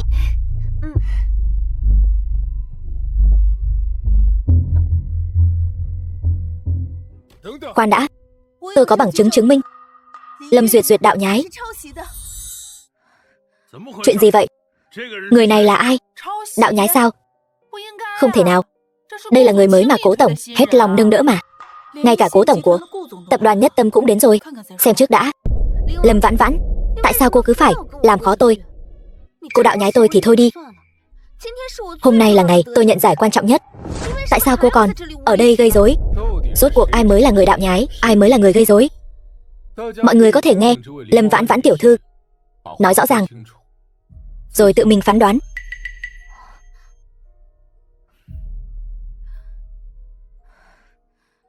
Thanh tỷ, lời chị nói hôm nay vẫn giữ lời chứ? Chị đã nói chỉ cần em chứng minh được mình không đạo nhái, chị sẽ công bằng và khách quan chứng minh cho tôi và trừng trị kẻ đạo nhái. Đương nhiên, điều kiện tiên quyết là em có thể chứng minh được mình. Mặc dù kết quả đã có rồi, nhưng cuộc thi lần này tuyệt đối không cho phép đạo nhái. Vị tiểu thư này, nếu cô có bằng chứng xác thực, xin hãy đưa ra ngay lập tức. Nếu cô cố tình gây rối, thì hiệp hội châu bảo chúng tôi sẽ không khoanh tay đứng nhìn. Thanh tỷ, em không có. Là Lâm Vãn Vãn vu oan giá họa cho em. Người trong sạch tự khắc trong sạch, em đừng vội. Tôi sẽ không dung túng bất kỳ kẻ đạo nhái nào, cũng sẽ không dung túng bất kỳ kẻ nào vu oan giá họa đã dám xuất hiện ở đây. Tôi nhất định là có bằng chứng. Lâm Vãn Vãn, tôi biết từ nhỏ cô đã không thích tôi. Cô cũng luôn coi thường đứa em gái này. Nhưng cô cũng không thể phá hủy cả sự nghiệp thiết kế trang sức mà tôi yêu thích nhất chứ. Cho dù cô không để mặt Lâm gia, thì tôi cũng là em gái duy nhất của cô mà. Hóa ra hai người này là chị em sao? Khó trách có chút giống nhau. Đem chuyện xấu trong nhà làm ồn ào đến một cuộc thi trang trọng thế này. Tỷ tỷ, nếu chúng ta có ân oán cá nhân gì, giải quyết riêng tư không được sao? Cần gì phải ở nơi công cộng để làm trò cười cho mọi người chứ? Tôi xin lỗi, cô còn chưa đủ sao? Lâm Duyệt Duyệt, cô đừng có giả nhân giả nghĩa ở đây nữa. Hôm nay tôi đến đây là để cùng những người yêu thích thiết kế trang sức cùng nhau vạch trần vụ đạo nhái trắng trợn này. Không phải để xem cô giả nhân giả nghĩa. Cô... Thưa quý vị giám khảo, tôi không đạo nhái. Là Lâm Vãn Vãn. Lâm Vãn Vãn ghen tị với tôi. Cô ta vu oan cho tôi. Thanh tỷ, em vẫn luôn cảm thấy câu nói trước đây của tỷ rất đúng. Phong cách thiết kế của một người là không dễ dàng thay đổi. Vậy thì xin tỷ xem qua bản thiết kế này, xem là do ai vẽ. Đây đều là do Lâm Duyệt Duyệt vẽ. Tuy nhiên những tác phẩm này còn khá non nớt, là từ thời kỳ đầu của cô ấy, khi chưa được đào tạo bài bản mà vẽ ra. Tỷ chắc chứ? Có vấn đề gì sao? Nhưng những bản thiết kế này đều là do tôi vẽ ra. Cái gì? Cô nói bậy, cô đừng có lấy mấy thứ này ra mà vu oan cho tôi. Dừng tay. Cô phải cho tôi một lời giải thích. Tôi tốt nghiệp chuyên ngành thiết kế của một trường đại học danh tiếng, còn Lâm Vãn Vãn còn chưa tốt nghiệp đại học nữa. Cô ta dựa vào cái gì mà vu oan cho tôi? Cô giỏi giang như vậy, tại sao lại phải đạo nhái bản thiết kế thời trung học của tôi? Thật nực cười. Cô có biết những thứ này đều là tôi lấy từ trên bàn của tôi mà ra. Đừng có ngụy biện nữa. Cô vu khống tôi. Mấy bản thảo rách nát này rõ ràng ở trong giá sách của cô. Sao hả? Sao giờ lại thừa nhận đây là bản thảo của tôi rồi? Thanh tỷ, đã rõ hết rồi chứ? Tôi coi như đã hoàn toàn hiểu rõ rồi. Bản thiết kế cô đưa tôi lúc trước, bao gồm cả bản thảo cuối cùng khi cô vào Nhất Tâm nữa, đều là sao chép từ những bản thảo này. Trời ơi, thì ra những tác phẩm tiêu biểu của Duyệt Duyệt đều là đồ sao chép. Bản thảo thiết kế này của Lâm Vãn Vãn nhìn là biết có tuổi rồi. Lâm Duyệt Duyệt lừa gạt tất cả chúng ta. Không phải, tôi không lừa gạt mọi người. Là Lâm Vãn Vãn lừa gạt mọi người. Là cô ta vu oan giá họa cho tôi. Vậy cô giải thích cho tôi nghe xem, tại sao bản thảo mà cô giao cho tôi lại là bản thiết kế cho Tết năm sau, lại nằm trong bản thiết kế của Lâm Vãn Vãn? Tác phẩm lần này Rõ ràng là của tôi. Lâm Vãn Vãn, thật sự đã. Sao chép của tôi đấy. Sao chép bao nhiêu năm rồi mà vẫn chưa hiểu rõ. Ước mơ của tôi luôn là trở thành nhà thiết kế trang sức. Cho nên tôi sẽ thiết kế tên mình thành một logo, giấu trong mỗi tác phẩm, bao gồm cả tác phẩm dự thi lần này cũng có. Thanh tỷ và các vị giám khảo, mọi người có thể xem qua mặt cắt của thiết kế trang sức, xem có một logo nhỏ không. Đó là chữ Vãn, là tên của tôi. Thật sự là có. Tôi tin rằng tác phẩm của Lâm Duyệt Duyệt cũng sẽ có. Lâm Duyệt Duyệt, cô còn gì để nói nữa không? Tôi nhìn lầm người. Tôi tuyên bố, tôi rút khỏi ban tổ chức cuộc thi thiết kế trang sức lần này. Còn một việc nữa, cũng xin mọi người ở đây làm chứng. Đưa người vào đây, cho cô cơ hội để nói. Tất cả đều là do Lâm Duyệt Duyệt xúi giục, là cô ta bảo tôi ăn cắp bản thiết kế của Lâm Vãn Vãn, còn lừa tôi, nói là vì muốn giữ tôi ở lại công ty. Không ngờ là vì muốn bản thân thăng tiến. Lâm Duyệt Duyệt, tôi thật ngu ngốc, lại đi tin lời nói dối của cô, còn liều mạng vì cô. Không, mọi người đừng tin cô ta. Cô ta nhất định là Lâm Vãn Vãn sai đến để bôi nhọ tôi. Tôi nói đều là sự thật. Tôi có lén ghi âm, bằng chứng được giấu trong ngăn kéo ở công ty. Lâm Duyệt Duyệt, cô còn gì để chối cãi nữa không? Tại sao cô lại dám chống đối ta như vậy? Hóa ra mấy năm nay, những tác phẩm nổi bật của Lâm Duyệt Duyệt đều là do Lâm Vãn Vãn thiết kế. Là chúng ta có mắt như mù. Tuy cô ấy chưa tốt nghiệp đại học, nhưng về thiết kế thì hơn chúng ta rất nhiều. Lâm Vãn Vãn, tôi chính thức xin lỗi cô. Giờ chúng ta đã xác định được tác phẩm dự thi của Lâm Duyệt Duyệt là đạo nhái của Lâm Vãn Vãn. Vậy thì chúng ta nên trao giải thưởng cho người xứng đáng. Đúng vậy, quán quân thực sự của cuộc thi lần này chính là Lâm Vãn Vãn. Tuy cuộc thi lần này lắm gian truân, nhưng cuối cùng đã dẹp sạch được làn sóng đạo nhái. Trong giới thiết kế lại còn phát hiện ra ngôi sao mới Lâm Vãn Vãn. Tôi tuyên bố, quán quân của cuộc thi thiết kế trang sức lần này là Lâm Vãn Vãn. Chúng ta cùng nhau chúc cô ấy trên con đường sự nghiệp thiết kế trang sức càng tiến xa hơn nữa.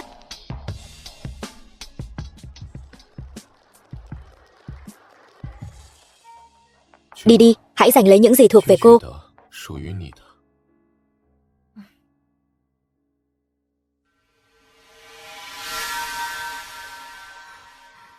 Ở đây, tôi đặc biệt muốn cảm ơn một người.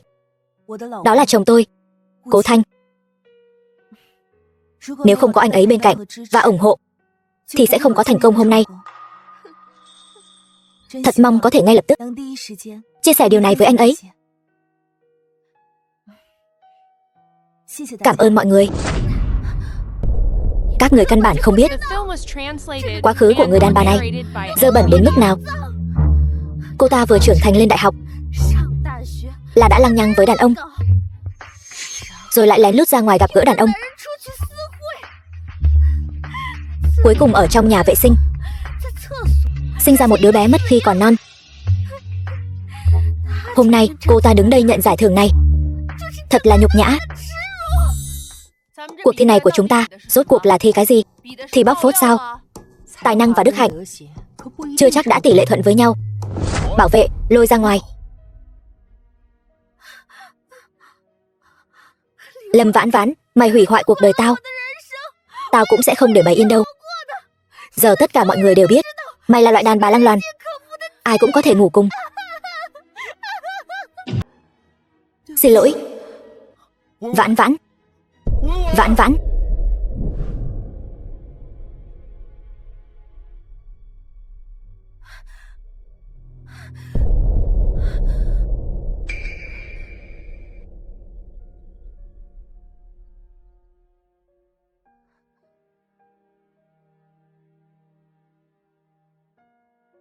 Cố Thanh.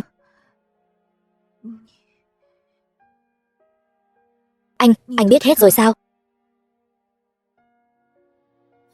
Yên tâm đi, anh sẽ không tin những lời của người đàn bà điên đó đâu. Nhưng mà Những gì cô ta nói đều là sự thật. Ít nhất trong lòng anh, em không phải như vậy. Cho dù chuyện này có xảy ra với em, thì chắc chắn cũng là do những gì em đã trải qua khiến em buộc phải đối mặt. Đúng không? Đừng sợ. Có anh ở đây rồi. Cố Thanh, em vẫn luôn muốn nói với anh. Hôm nay em sẽ kể lại mọi chuyện đã xảy ra cho anh nghe. Nếu anh nghe xong không thể chấp nhận, em bằng lòng ly hôn với anh. Vãn Vãn, nàng là thê tử của ta. Ta sẽ không rời bỏ nàng.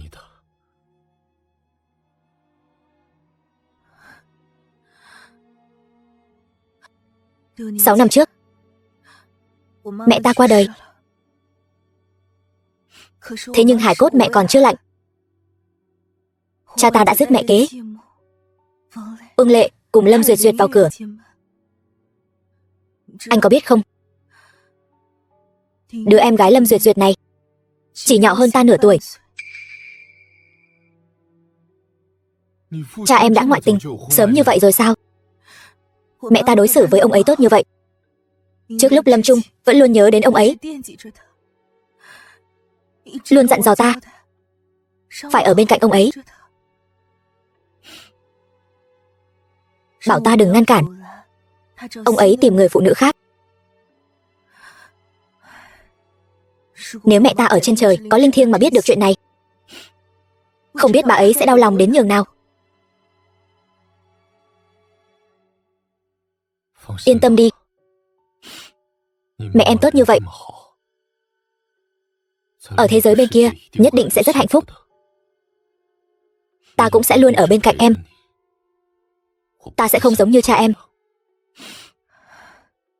Từ khi cha ta tái hôn, ta đã trở thành gánh nặng của Lâm gia. Lâm Duyệt Duyệt mới là bảo bối của họ. Lâm Duyệt Duyệt luôn ỷ vào việc được cưng chiều, nên quen thói bắt nạt ta. May mà có Cố Minh ca ca nhà hàng xóm luôn giúp đỡ, chăm sóc ta. Cho đến khi ta thi đỗ vào trường đại học mơ ước, ta mới hoàn toàn rời khỏi Lâm gia. May mà Cố Minh ca ca học cùng trường đại học với ta. Chính vì có Cố Minh ca ca chăm sóc, nên Lâm Duyệt Duyệt luôn bịa đặt chuyện tình cảm giữa ta và huynh ấy. Ta thật sự không để tâm, bởi vì ta nghĩ đã có cuộc sống riêng. Ta có thể dựa vào việc làm thêm và học bổng để nuôi sống bản thân.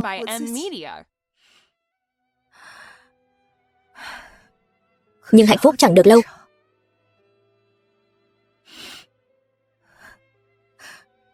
Đến bây giờ ta vẫn không biết tại sao bọn họ lại hận ta như vậy. Ở cái tuổi đầy hy vọng nhất của ta, họ dùng thủ đoạn hèn hạ bỏ thuốc để hủy hoại ta. 6 năm trước, bọn họ lấy cớ tổ chức sinh nhật cho ta, bỏ thuốc mê làm ta bất tỉnh. Khi ta tỉnh lại, ta đã nằm trên giường khách sạn.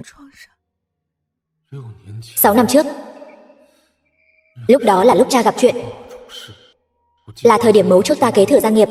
Ta cũng vào lúc đó bị người ta ám toán bỏ thuốc, bị dược tính khống chế. Ta đã làm tổn thương một cô gái. Vậy em còn nhớ là khách sạn nào không? Xin lỗi, ta không nhớ. Lúc đó đầu óc ta trống rỗng. Ta chỉ nhớ hình như hắn ta cũng bất đắc dĩ, hình như hắn ta còn khóc nữa. Sau đó Uông Lệ ép ta báo cảnh sát. Ta từ chối. Thứ nhất là không muốn bị lộ ra trước giới truyền thông. Thứ hai, ta cảm thấy hắn cũng là một kẻ đáng thương cũng bất đắc dĩ.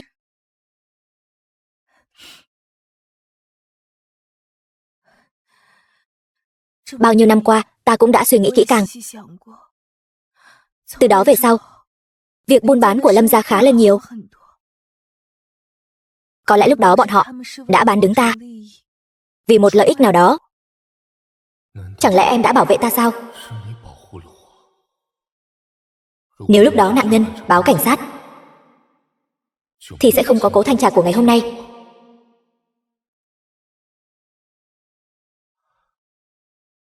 Ngoan nào. Ta không quan tâm quá khứ của muội. Ta chỉ quan tâm hiện tại và tương lai. Có thể ở bên muội không? Không.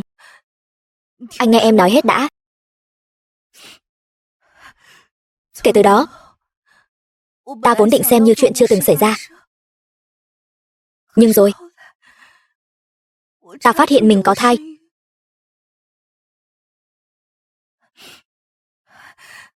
Lâm Duyệt Duyệt tiếp tục vu khống ta là quan hệ nam nữ bừa bãi. Sau đó trường học đuổi học ta. Uông Lệ nói, vì để bảo vệ thanh danh của Lâm gia, bà ta đã giam lòng ta ở nhà.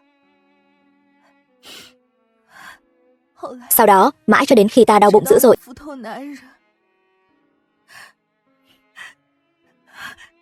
không ai giúp ta.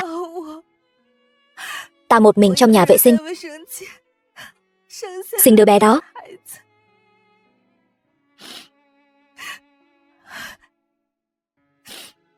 Sau đó vì mất máu quá nhiều, đứa bé đó cũng qua đời. Ta có lỗi với nó. Vậy Lâm Tụ Thất này, chẳng lẽ hắn một chút cũng không quan tâm muội sao?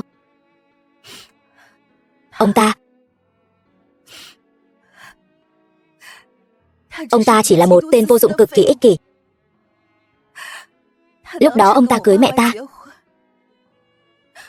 là vì nhắm vào tài sản nhà ngoại ta. Sau đó mẹ ta qua đời,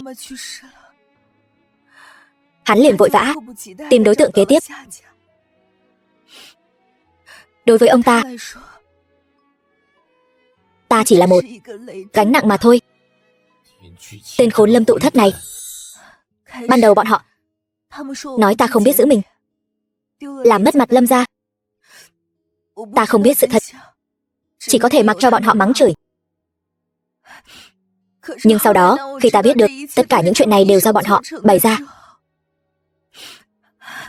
ta mới biết mình ngu ngốc đến nhường nào, ngây thơ đến nhường nào. Ban đầu cứ nghĩ rằng chỉ cần kiên trì là có thể vượt qua những ngày tháng khó khăn đó. Nhưng rồi ông ngoại bị bệnh. Người duy nhất ông ngoại yêu thương chỉ còn lại mình ta. Để chữa bệnh cho ông ngoại, ta đành phải cúi đầu trước Lâm gia. Nhưng ta biết người Lâm gia không đáng tin cậy. Vì vậy ta vẫn luôn cố gắng làm việc. Tuy kiếm được không nhiều, nhưng ta biết vẫn luôn có hy vọng.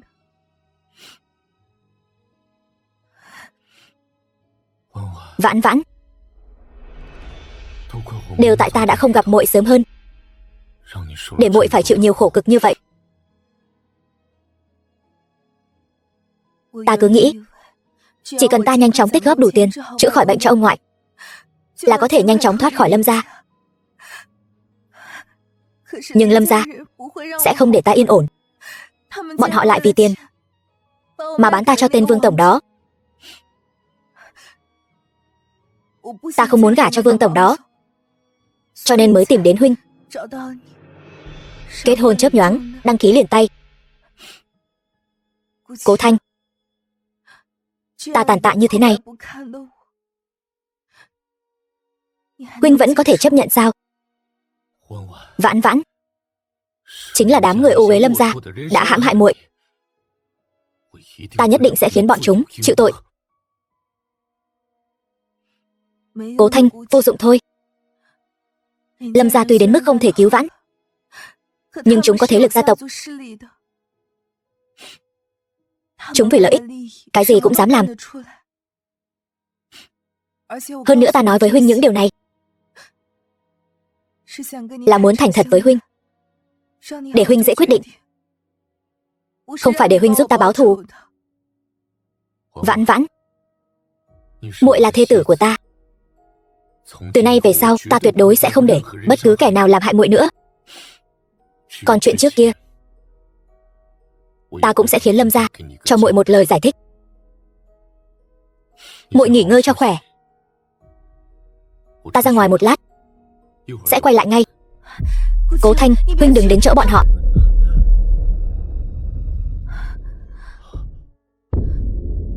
Cố Thanh Trạc, huynh là Cố Thanh Trạc. Vãn Vãn, muội nghe ta giải thích. Huynh rốt cuộc là Cố Thanh hay là Cố Thanh Trạc? Dù ta là Cố Thanh hay Cố Thanh Trạc, ta đều là chồng duy nhất của muội, là người yêu muội.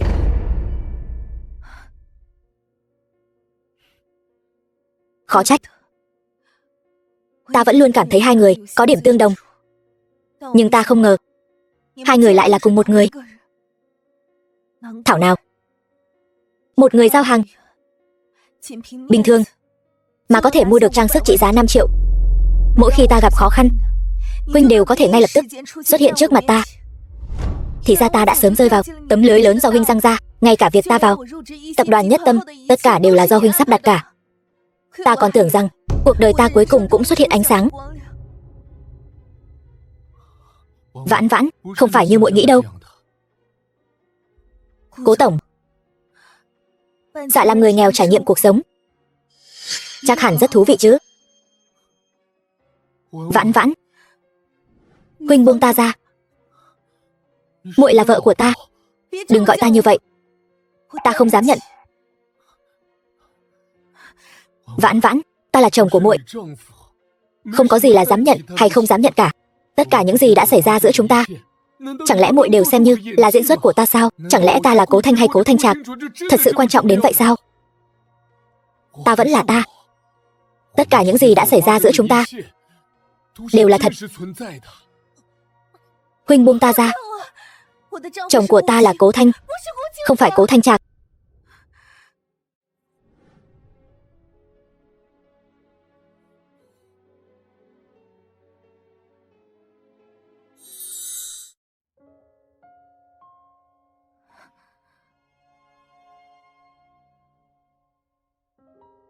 Vãn Vãn, ta thật lòng thích muội. Ta thừa nhận, ban đầu ta cũng có thái độ giống như muội, đều nghĩ đến việc kết hôn chớp nhoáng chỉ là để tránh một số phiền phức. Nhưng khoảng thời gian này, qua những lần gặp gỡ, tôi nhận ra mình đã yêu em tha thiết không lối thoát. Dù tôi là ai, tình cảm của tôi dành cho em sẽ không thay đổi. Lý do tôi dùng thân phận người giao hàng để đi xem mắt là bởi vì tôi từng có một quá khứ không mấy tốt đẹp. Tuy tôi là tổng giám đốc của tập đoàn Nhất Tâm, tuy bề ngoài hào nhoáng, nhưng bản thân tôi biết, nếu bỏ đi lớp vỏ bọc này, trong mắt người khác, tôi cũng chỉ là một con chó mất nhà mà thôi. Năm 22 tuổi, cha tôi gặp tai nạn xe hơi. Đúng lúc tôi sắp kế thừa sản nghiệp Cố gia, thì tôi cũng bị người khác hãm hại. Mặc dù cuối cùng tôi vẫn nắm quyền, nhưng khoảng thời gian đó là khoảng thời gian tăm tối nhất cuộc đời tôi. Mọi người đều nghĩ Cố gia chúng tôi sắp suy tàn. Những kẻ từng nịnh hót, xu nịnh tôi, đều xa lánh tôi.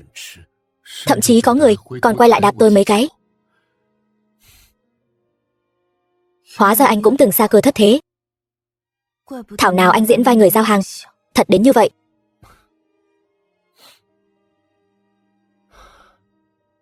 Cuối cùng em cũng chịu nói chuyện với tôi rồi. Tuy tôi là tổng giám đốc của tập đoàn Nhất Tâm, ngày ngày có người vây quanh, nhưng em có biết không, khoảng thời gian làm người giao hàng này là khoảng thời gian vui vẻ nhất kể từ khi tôi trở thành tổng giám đốc. Tôi mong người bạn đời của mình là người yêu con người thật của tôi, chứ không phải vì tôi là ông chủ hay tổng giám đốc gì đó. Em đã mang đến cho anh rất nhiều niềm vui.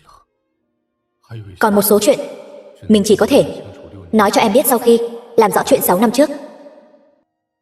Vãn Vãn, gặp được em là may mắn cả đời anh. Em có đồng ý cùng anh đi tiếp không? Cố Thanh, chúng ta ly hôn đi. Tại sao? Vì chúng ta không cùng một thế giới. Tôi tin là anh thật lòng thích tôi. Nhưng những người xung quanh anh chắc chắn sẽ không chấp nhận tôi. Chúng ta không cùng một thế giới. Tôi không xứng với anh. Xứng hay không, không phải do người khác nói, mà là do tôi quyết định. Cố Thanh Trạc, có lẽ đối với anh, tôi chỉ là một cảnh sát hiếm gặp, chỉ có thể thu hút ánh nhìn của anh trong chốc lát. Còn anh lại sở hữu cả một thế giới hoàn mỹ. Cảnh sát như tôi chắc chắn không thể giữ chân anh được. Vãn Vãn, sau vài tháng chung sống, em nghĩ anh là loại đàn ông bạc tình bạc nghĩa sao? Dù anh có cả thế giới, nhưng anh vẫn sẽ dừng chân cả đời trong khoảnh khắc của em. Cố Thanh Trạc, làm phiền anh hãy thoát khỏi thân phận Cố Thanh. Hãy dùng đầu óc của Cố Thanh Trạc suy nghĩ cho kỹ.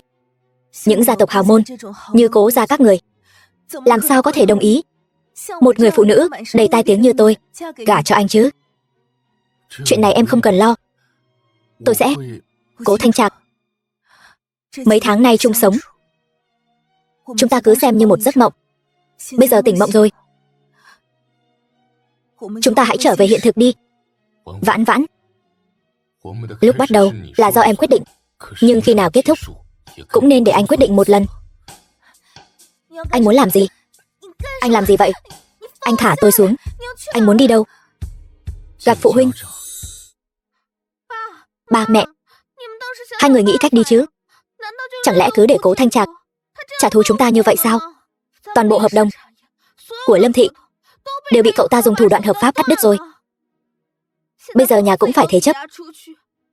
Nếu không nghĩ cách thì cả Vạn Thành này cũng không còn chỗ dung thân cho chúng ta nữa. Vậy con sẽ phải ra đường sống rồi.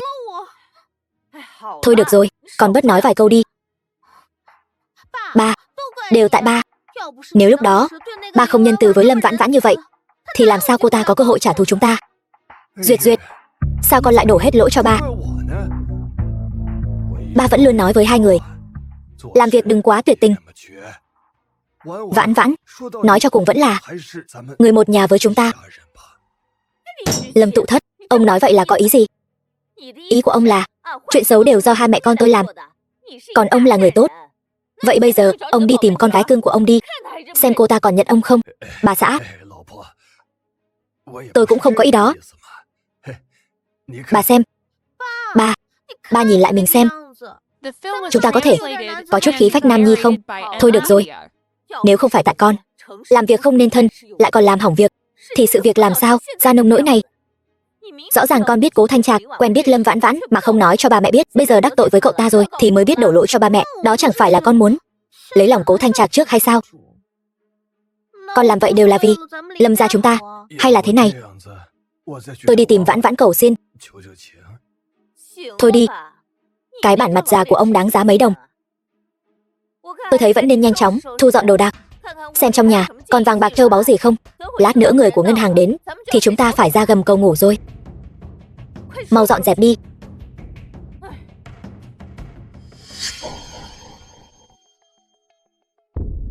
Cái gì đây? Cái đó là của Lâm Vãn Vãn. Mẹ cô ấy để lại cho cô ấy, quý lắm. Nhưng mà sau vụ mất trong trắng đó, hình như nó bị hỏng rồi. Con thấy cô ấy vứt lung tung, con nhặt lên rồi giấu đi. Mình cứ cất nó trước đã, có khi bán được vài đồng. Chúng tôi vẫn chưa dọn dẹp xong, có thể châm trước cho tôi không? Thôi đừng nói nữa, vợ. Bây giờ cả Vạn Thành đều là thế lực của Cố Thanh Trạc. Chúng ta vẫn nên đi nhanh thôi. Mặt dây chuyền này của ai vậy? Mặt dây chuyền này không phải chúng ta vừa bán sao? Chẳng lẽ không đáng giá sao? Cậu tự nhìn nhầm rồi, chúng tôi không trả lại tiền đâu. Chủ nhân của mặt dây chuyền này là ân nhân mà Cố tổng của chúng tôi vẫn luôn tìm kiếm. Cố tổng, Cố Thanh Trạc. Chẳng lẽ đêm đó mặt dây chuyền này là của con gái tôi, nó tên là Lâm Duyệt Duyệt. Sao nó lại thành ân nhân cứu mạng của Cố tổng được chứ? 6 năm trước cô ấy có từng đến khách sạn Tam Sinh. Tất nhiên là có rồi. Nhưng đêm đó sau khi trở về, nó cứ khóc mãi. Đến giờ chúng tôi vẫn không hiểu là chuyện gì nữa. Vậy thì đúng rồi, để cô ấy đến gặp Cố tổng đi, Cố tổng sẽ báo đáp tử tế. Được, không vấn đề gì, chúng tôi sẽ gọi nó ngay. Chờ tôi một chút. Vợ, Cố Thanh Trạc đang tìm kiếm chủ nhân của mặt dây chuyền. 6 năm trước, người đó bảo chúng ta hãm hại người khác. Chẳng lẽ là hắn ta sao? Vậy Lâm Vãn Vãn và hắn ta? Vậy thì lúc đó người liên lạc với chúng ta chẳng lẽ thật sự đang làm gì đó hệ trọng sao? Vậy đứa con mà Lâm Vãn Vãn sinh ra chính là tiểu thái tử Cố gia sao? Tiếc thật. Nếu bà chăm sóc Vãn Vãn tử tế thì đứa bé đã được sinh ra rồi. Lâm gia chúng ta chẳng phải muốn gì được nấy sao? Tôi nói cho ông biết, đứa bé đó nó vẫn còn sống. Cái gì? Tôi sợ ảnh hưởng đến danh tiếng của Lâm gia. Tôi đã lặng lẽ đưa đứa bé đó đến một trại trẻ mồ côi rất xa, nói với Lâm Vãn Vãn rằng đứa bé đó đã mất rồi. Vậy bây giờ con tìm lại được không? Tất nhiên là không vấn đề gì. Nhưng mà lúc đó nếu tôi biết đứa bé đó là của Cố Thanh Trạc, dù có nói gì tôi cũng sẽ không đưa đứa bé đi. Bây giờ để tôi nghĩ xem làm sao để lợi dụng đứa bé này. Có rồi. Lâm gia chúng ta lần này không chỉ xoay chuyển tình thế, tôi còn muốn làm mẹ vợ của Thanh Trạc nữa. Như này.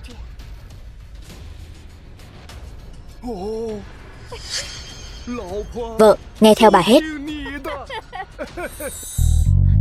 Cố Thanh Trạc, huynh buông ta ra, biệt thự Cố gia. Người điên rồi. Thanh Trạc, còn lại làm ầm ĩ gì nữa vậy? Bà nội, đây là vợ của con, Lâm Vãn Vãn.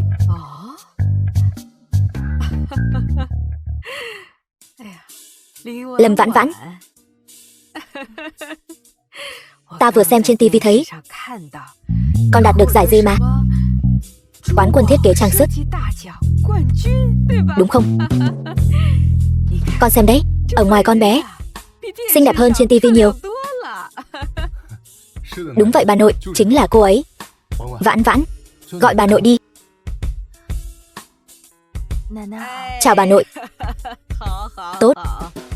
Vãn Vãn nhà ta vừa xinh đẹp lại tài giỏi. Thằng nhóc nhà ta cưới được con bé, thật là phúc khí của nó. Con ở đây cứ coi như nhà mình, đừng câu nệ. Con đây là... Có phải thằng nhóc thối kia bắt nạt con không? Nếu nó bắt nạt con thì nói cho ta biết, ta sẽ thay con dạy dỗ nó. Không có, huynh ấy không có bắt nạt con. Tốt, không bắt nạt là tốt rồi. Chỉ cần hai đứa hòa thuận, đừng gây mâu thuẫn là bà nội vui rồi. Vãn Vãn, đây là bảo vật gia truyền của Cố gia chúng ta. Sau này nó sẽ thuộc về con. Không được đâu, bà nội, cái này quý giá quá, con không thể nhận. Mèo mà gà đồng gì đó cũng dám bước vào cửa Cố gia ta. Mẹ, sao mẹ lại đến đây? Nếu mẹ không đến thì mặt mũi Cố gia đã bị con làm mất hết rồi. Thư Nhiên, con lại làm sao nữa vậy? Mẹ còn chưa biết đâu. Cô Lâm Vãn Vãn này, con trẻ mà đã ra ngoài quyến rũ với trai lạ. Mẹ, đây đều là hiểu lầm. Con sẽ giải thích rõ ràng với mẹ. Thanh Trạc, sao con lại bị người đàn bà này lừa gạt chứ? Lâm Vãn Vãn, ta nói cho cô biết, cô bây giờ lập tức rời khỏi con trai ta. Tấm chi phiếu này cô cứ tùy ý điền vào. Mẹ, sao mẹ lại có thể dùng tiền để sỉ nhục Vãn Vãn chứ? Chúng con thật lòng yêu nhau. Thật lòng yêu nhau. Nực cười. Lâm Vãn Vãn từ nhỏ đã lêu lổng bên ngoài, chẳng phải là vì tiền sao? Hôm nay ta cho cô ta cả đời cũng tiêu không hết tiền. Cô ta tự nhiên sẽ lộ nguyên hình. Dì nói đúng. Tôi thật sự không xứng với Cố tổng. Vãn Vãn, bà nội, xin lỗi, con không thể làm cháu dâu của bà được. Cố tổng, nếu anh rảnh thì đi cùng tôi làm thủ tục ly hôn đi. Tôi xin phép không làm phiền nữa. Coi như cô biết điều. Vãn Vãn, Thanh Trạc, nếu con xem ta là mẹ thì đừng dây dưa với cô ta nữa. Mẹ, nếu mẹ ngăn cản con có được hạnh phúc thật sự thì mẹ có thể không có đứa con trai này. Cố Thanh Trạc, con quay lại đây cho mẹ. Thư Nhiên, con đấy, không thể để Thanh Trạc tiếp xúc với Lâm Vãn Vãn, càng không thể để nó điều tra chuyện năm xưa.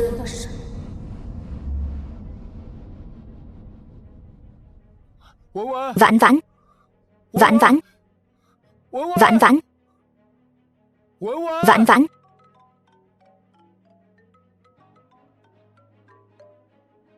Nói đi, Cố tổng, không xong rồi, dự án trọng điểm ở khu khai phá xảy ra chuyện rồi, mời ngài mau tới xem. Cái gì?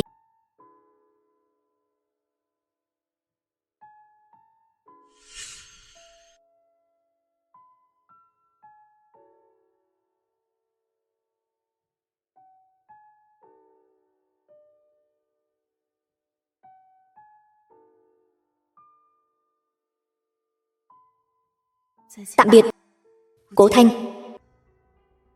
Mau nhìn đi, mọi người thấy chưa?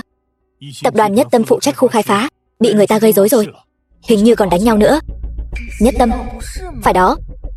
Tập đoàn Nhất Tâm xưa nay hào phóng, không biết từ đâu ra một đám người nói không đồng ý việc thực hiện dự án, đòi bồi thường, lời qua tiếng lại rồi bắt đầu đập phá. Mọi người xem cái này đi. Người này nói Cố Thanh Trạc đến hiện trường cũng bị người ta đánh. Cố Thanh Trạc? Cố Thanh Trạc nào? Là Cố Thanh Trạc giàu có nhất Vạn Thành đó sao? Đúng vậy, cô là ai? Xin lỗi, thuê bao quý khách vừa gọi hiện tại không liên lạc được. Không thể nào. Cố Thanh Trạc nhất định sẽ không sao. Thuê bao quý khách vừa gọi hiện tại không liên lạc được, xin vui lòng gọi lại sau.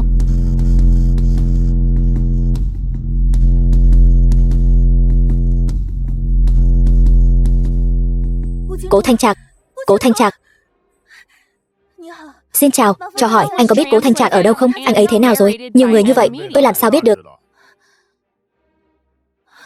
Cố Thanh Trạc, tránh ra, nhanh lên. Cố Thanh Trạc, Cố Thanh Trạc, đồ lừa đảo. Chàng rõ ràng nói cả đời đều sẽ không rời xa ta. Cố Thanh Trạc, chàng đừng bỏ rơi ta có được không? Vãn Vãn. Cố Thanh Trạc, Cố Thanh Trạc, đồ tệ bạc. Ta đây, không sao đâu. Xin lỗi, đã làm nàng lo lắng.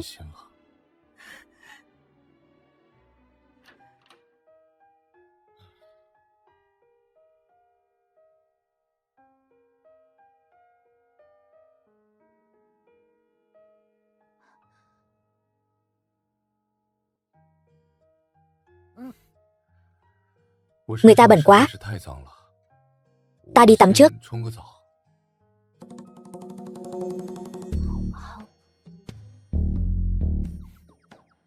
Sao vậy? Tắm thôi mà cũng không yên tâm sao? Hay là nàng vào giám sát ta?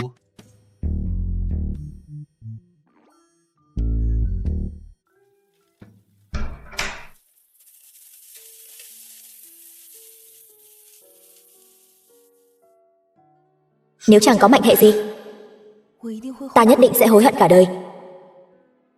Thì ra cảm giác đau lòng là như thế này.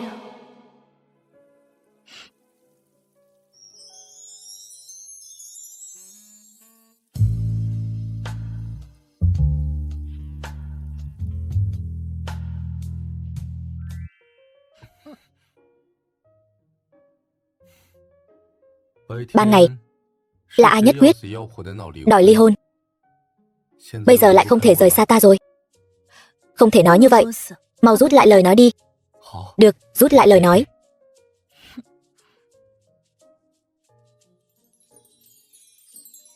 Ta nghĩ kỹ rồi, bất kể người khác có phản đối hay không, ta cũng sẽ ở bên cạnh huynh.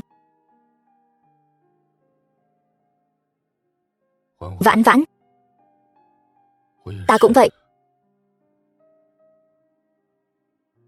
Ta yêu muội, muội cũng yêu huynh.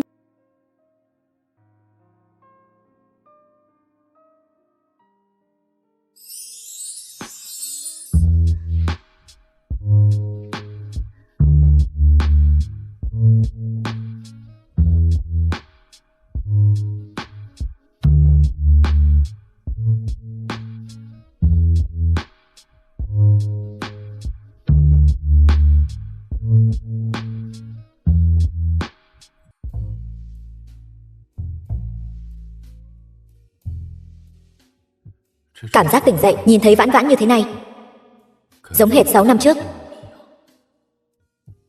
Có lẽ không cần xác nhận lại nữa. Người mà ta muốn tìm chắc chắn là nàng ấy. Không sai. Thanh Trạc, đây có phải là mơ không?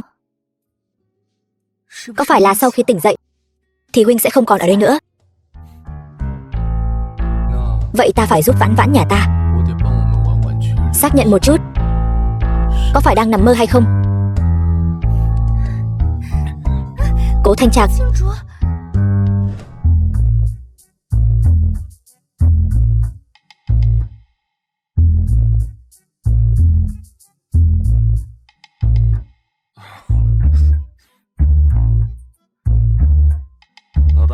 lão đại, hôm nay mặt mày tươi tắn thế, chắc là tối qua nghỉ ngơi tốt lắm đây. Bớt ba hoa với ta, hôm nay tâm trạng ta tốt, có chuyện gì cứ nói. Chuyện khu khai phá ta đã điều tra rõ rồi. Đám người gây rối đó bị một đám người bí mật thuê đến. Còn về việc ai là kẻ giở trò, vẫn chưa dám khẳng định. Người nói có phải là Vương Tổng không? Chuyện chưa điều tra rõ, chúng ta cũng không thể vội đưa ra kết luận. Nhưng mà không sao, bọn chúng nhắm vào ta thì nhất định sẽ lộ ra sơ hở lần nữa. Còn về Vương Tổng đó, cứ cho người giám sát hắn là được. Hãy an ủi những người bị thương và gia đình họ. Chuyện như thế này tuyệt đối không được tái diễn. Ngoài ra, cũng tăng cường an ninh cho công trình đang xây dựng, kiểm soát dư luận, tuyệt đối không để kẻ có mục đích có cơ hội lợi dụng, hiểu chưa? Vâng, Cố Tổng. Còn nữa, chuyện ngài bảo tôi điều tra, tôi cũng đã điều tra ra. 6 năm trước, Lâm Vãn Vãn bị hãm hại chính là ở khách sạn Tam Sinh. Nhưng mà camera giám sát của khách sạn đã bị ai đó cố tình xóa. Quả nhiên đúng như ta đoán, người đêm đó xác nhận chính là Vãn Vãn. Được rồi, bảo người bên dưới không cần điều tra nữa, ta đã biết là ai rồi. Người đó chính là...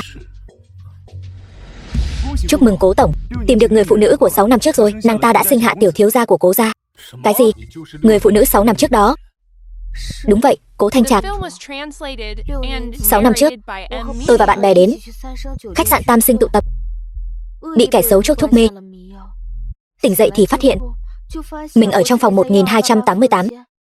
Bên cạnh lại chẳng có ai. Số phòng 1288 thì đúng rồi.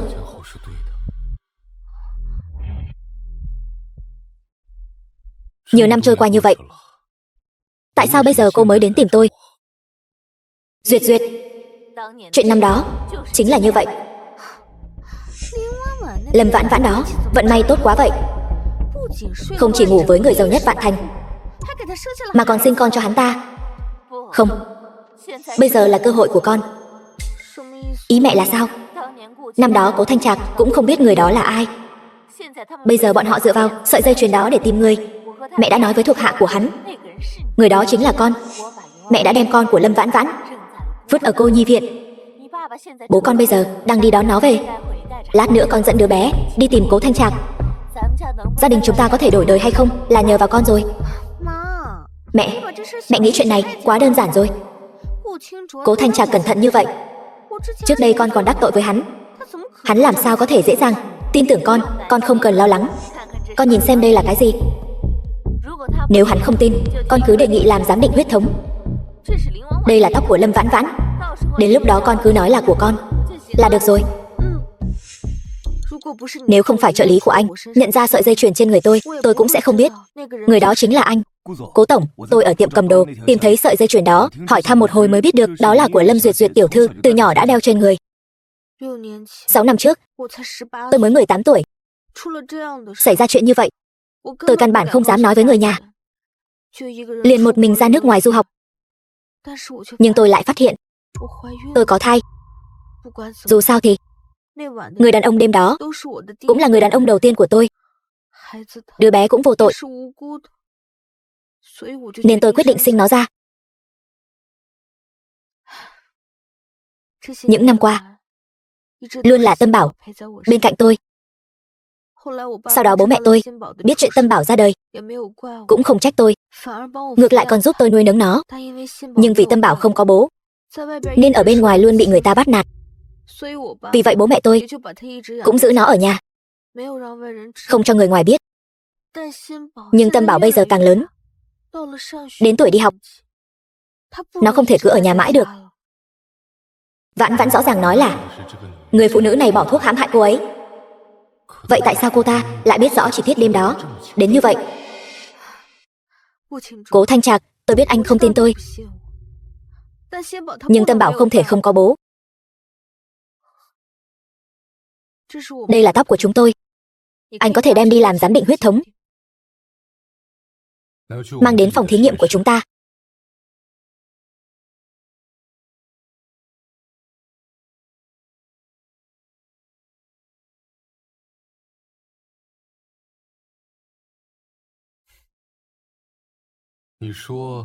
Con nói con tên là Tâm Bảo. Ba, đứa bé Tâm Bảo này lại khiến mình cảm thấy vô cùng thân thiết. Có chuyện gì vậy? Cười vui thế. Vì Tâm Bảo cuối cùng cũng được gặp ba rồi.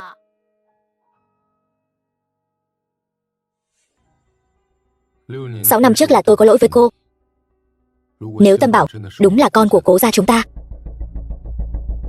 ta nhất định sẽ chăm sóc nó thật tốt. Còn về việc cô muốn bồi thường gì, tôi cũng sẽ đồng ý. Cố Thanh Trạc, có lẽ trong mắt anh, tôi chỉ là một người đàn bà ham lợi. Nhưng tôi làm tất cả những điều đó đều là vì muốn nuôi dạy con nên người. Anh căn bản không thể tưởng tượng được, một mình tôi nuôi con khôn lớn, phải trả giá bao nhiêu nỗ lực và khó khăn. Hôm nay tôi đến tìm anh, không phải để đòi bồi thường. Tôi chỉ muốn cho con một mái ấm trọn vẹn. Tâm Bảo, chúng ta đi.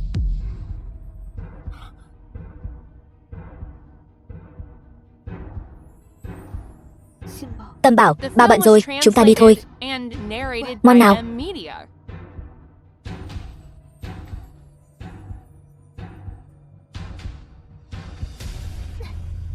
Lời mẹ mới dạy, con quên hết rồi sao? Gặp mặt, chỉ biết gọi ba. Mẹ, lần sau con sẽ nghe lời mẹ. Mẹ đừng bỏ con. Vậy mới được chứ. Lần sau gặp mặt thì bảo ba con cưới mẹ, nghe rõ chưa? Nghe rõ rồi. Đi thôi. Ông xã, anh xem tiền thưởng cuộc thi của em đã được chuyển rồi này. Em định dùng số tiền này để mở văn phòng làm việc. Nếu cứ mãi ở công ty, chắc chắn sẽ có lời ra tiếng vào. Cố tổng, kết quả giám định quan hệ cha con đã có rồi. Tâm Bảo đúng là con của ngài và Lâm Duyệt Duyệt.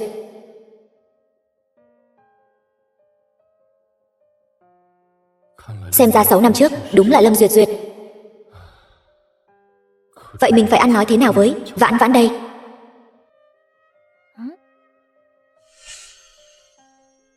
Ông xã, ông xã, anh đang nghĩ gì vậy?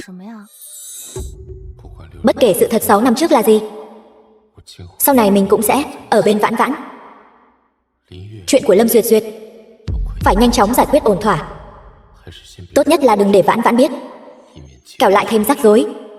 Tôi đang nghĩ đến chuyện chúng ta tổ chức lại đám cưới.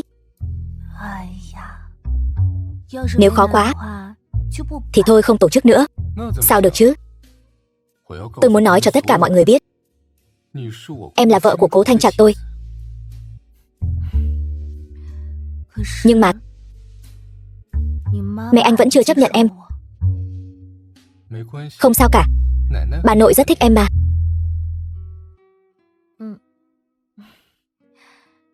Đợi văn phòng làm việc của em hoạt động rồi, em nhất định sẽ làm việc chăm chỉ, làm cho văn phòng làm việc ngày càng lớn mạnh. Đến lúc đó biết đâu mẹ anh sẽ thay đổi cách nhìn về em. Em không cần phải cố gắng như vậy, cứ làm những gì mình thích là được rồi. Vậy em thích ở bên cạnh anh. Vậy sao em lại vội vàng ra ngoài thành lập văn phòng làm việc chứ? Sao hả? Tập đoàn Nhất Tâm của chúng ta chẳng lẽ không chứa nổi quán quân cuộc thi thiết kế trang sức như em sao? Không phải vậy đâu. Anh chẳng chịu nghe em nói gì cả. Ý em là nếu em tiếp tục ở lại công ty, chắc chắn sẽ có thêm nhiều lời đồn đại. Giờ em cũng coi như có chút tiếng tăm rồi.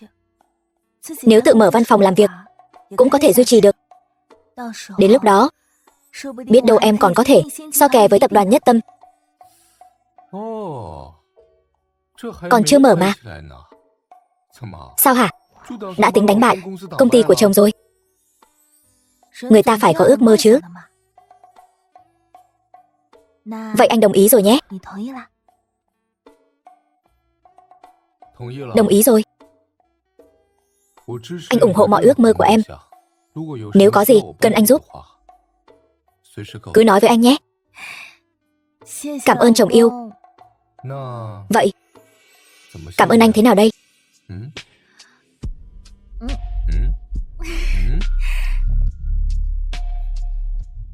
Cái này không hợp để cảm ơn anh. Chúng ta đổi chỗ khác đi.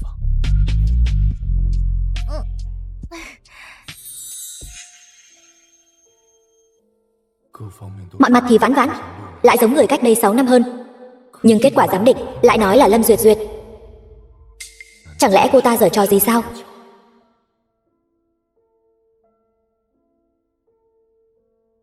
Xét nghiệm thêm một lần nữa xem, sẽ rõ ràng ngay thôi.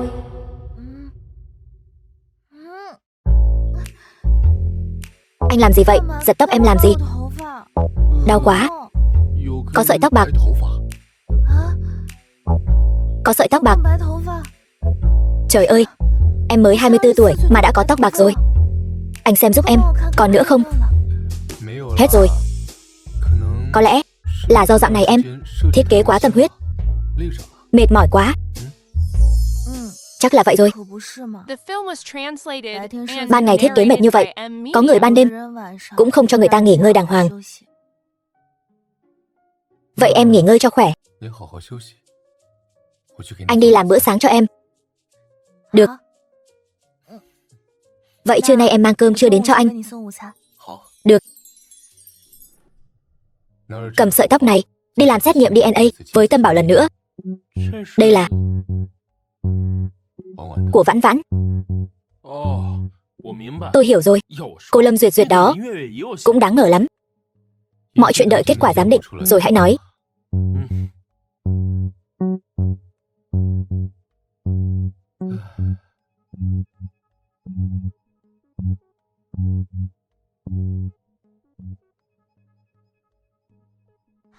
Ba. Tâm Bảo ngoan. Kết quả giám định có rồi. Có rồi. Tâm Bảo đúng là con của tôi. Cô thật sự không cần bồi thường gì sao? Tôi cần chứ. Tôi muốn anh cho tôi và Tâm Bảo một mái ấm trọn vẹn. Ba cưới mẹ đi. Con cũng muốn giống như trên tivi, đi công viên chơi với ba mẹ.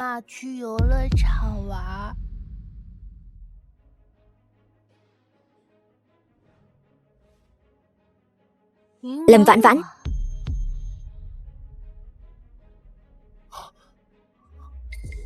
Vãn Vãn. Cố Thanh Trạc, sao anh còn dính dáng với cô ta nữa? Lẽ nào anh không cần tôi và Tâm Bảo nữa sao? Cô ta nói thật sao? Thằng bé thật sự là con của hai người. Vãn Vãn, nghe anh nói. Buông tôi ra. Lâm Vãn Vãn, cô đối với Cố Thanh Trạc hung dữ như vậy làm gì? Năm đó sau khi cô bỏ nhà ra đi, đứa nhỏ này vẫn luôn ở Lâm gia. Chỉ là bây giờ tôi mới biết được nó là con của tôi và Thanh Trạc. Nhưng nếu Thanh Trạc vẫn lựa chọn cô, vậy tôi và Tâm Bảo đi là được.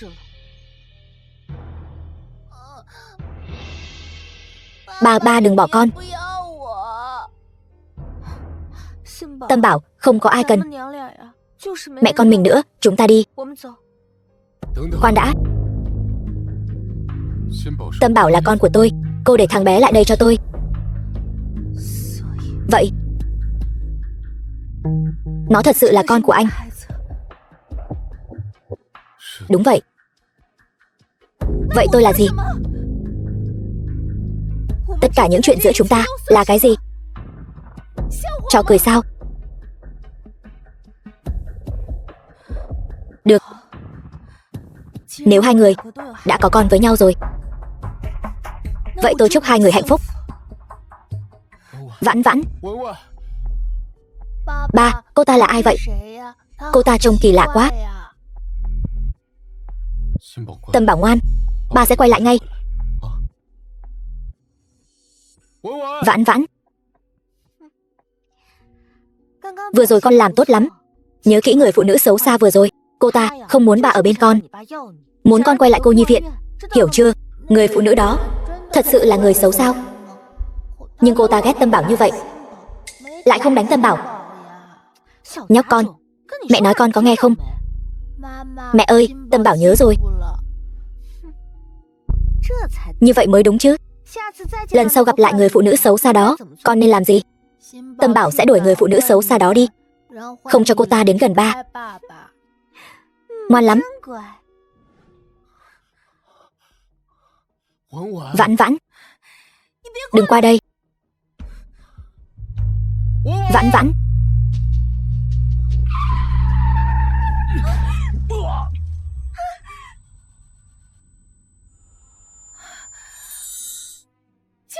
Thanh Trạc. Thanh Trạc. Thanh Trạc. Sao anh ngốc thế? Tôi không đáng để anh làm vậy vì tôi. Mọi chuyện không như em nghĩ đâu. May mà em không sao. Thanh Trạc. Thanh Trạc. Thanh Trạc, tỉnh lại đi. Tôi gọi xe cấp cứu ngay.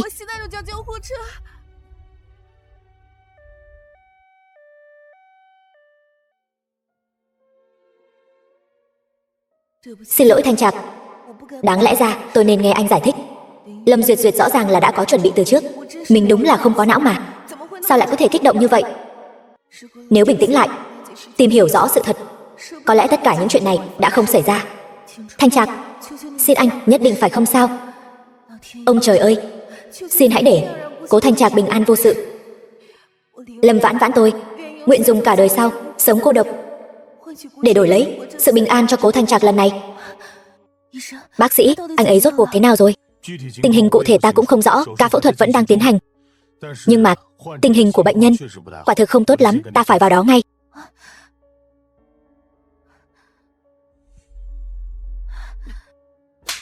Đồ đàn bà xúi quẩy. Xin lỗi gì? Tôi cũng không biết sẽ thành ra thế này. Lâm Vãn Vãn, cô thật độc ác. Cô vì không muốn Thanh Trạc và tôi, còn có Tâm Bảo, tạo thành một gia đình hạnh phúc, nên mới hại anh ấy ra nông nỗi này. Tôi thừa nhận, trước đây tôi đối xử với cô không tốt, nhưng cô làm như vậy thật sự quá tàn nhẫn. Đồ đàn bà xấu xa, trả ba lại cho con.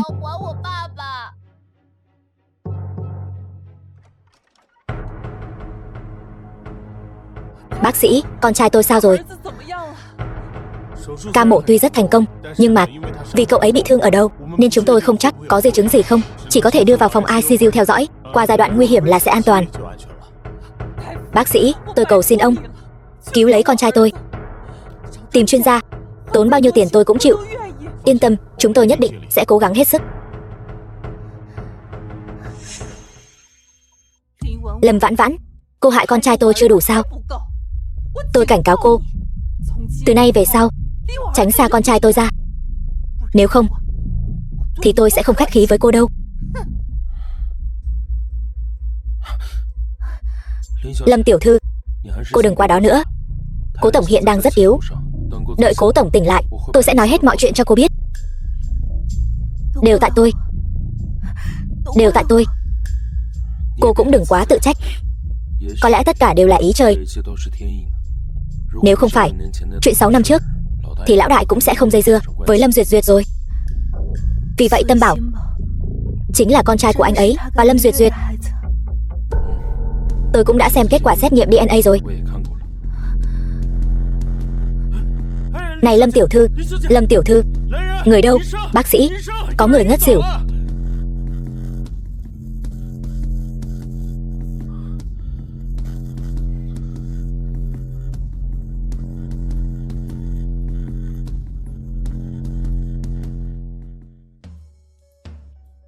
Tôn tiên sinh, mẫu vật sáng nay đã có kết quả rồi.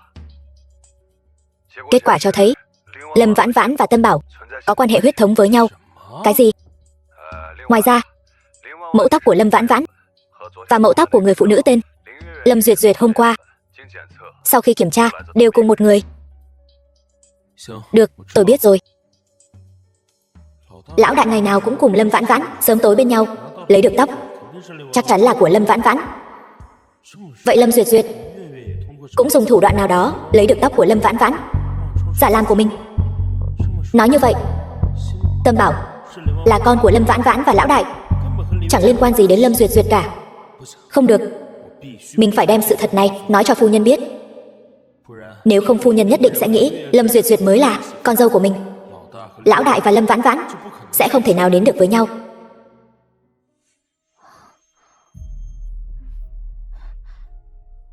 Dì ơi, dì yên tâm, Thanh Trạc là người tốt, sẽ luôn được trời phù hộ, nhất định sẽ ổn thôi. Đứa trẻ Thanh Trạc này làm việc luôn cẩn thận tỉ mỉ, không ngờ lần này lại bị con tiện nhân đó hại ra nông nỗi này. Lâm Vãn Vãn kia, tội không thể tha thứ được. Dì ơi, cháu nhất định sẽ chăm sóc Thanh Trạc thật tốt. Bây giờ là thời điểm mấu chốt cho sự hồi phục của Thanh Trạc. Đợi cậu ấy khỏe lại, chúng ta sẽ đi tìm Lâm Vãn Vãn tính sổ. Đứa trẻ ngoan, may mà có con. Dì cứ yên tâm, cho dù Thanh Trạc không cần con thì anh ấy vẫn là ba của Tâm Bảo. Con vẫn sẽ luôn ở bên cạnh chăm sóc anh ấy. Làm gì có chuyện đó, Cố gia chúng ta vẫn rất phải đạo. Con đã nối dõi tông đường cho Cố gia, là đại công thần của Cố gia chúng ta. Đợi Thanh Trạc khỏe lại, ta sẽ bù đắp hôn lễ cho con. Chỉ cần dì vẫn nhận cháu trai này thì con không sao cả. Tâm Bảo, gọi bà nội đi. Bà nội ngoan lắm. Làm gì mà hốt hoảng vậy? Phu nhân, tôi có chuyện quan trọng muốn nói với phu nhân. Vậy hai người về trước đi. Đi.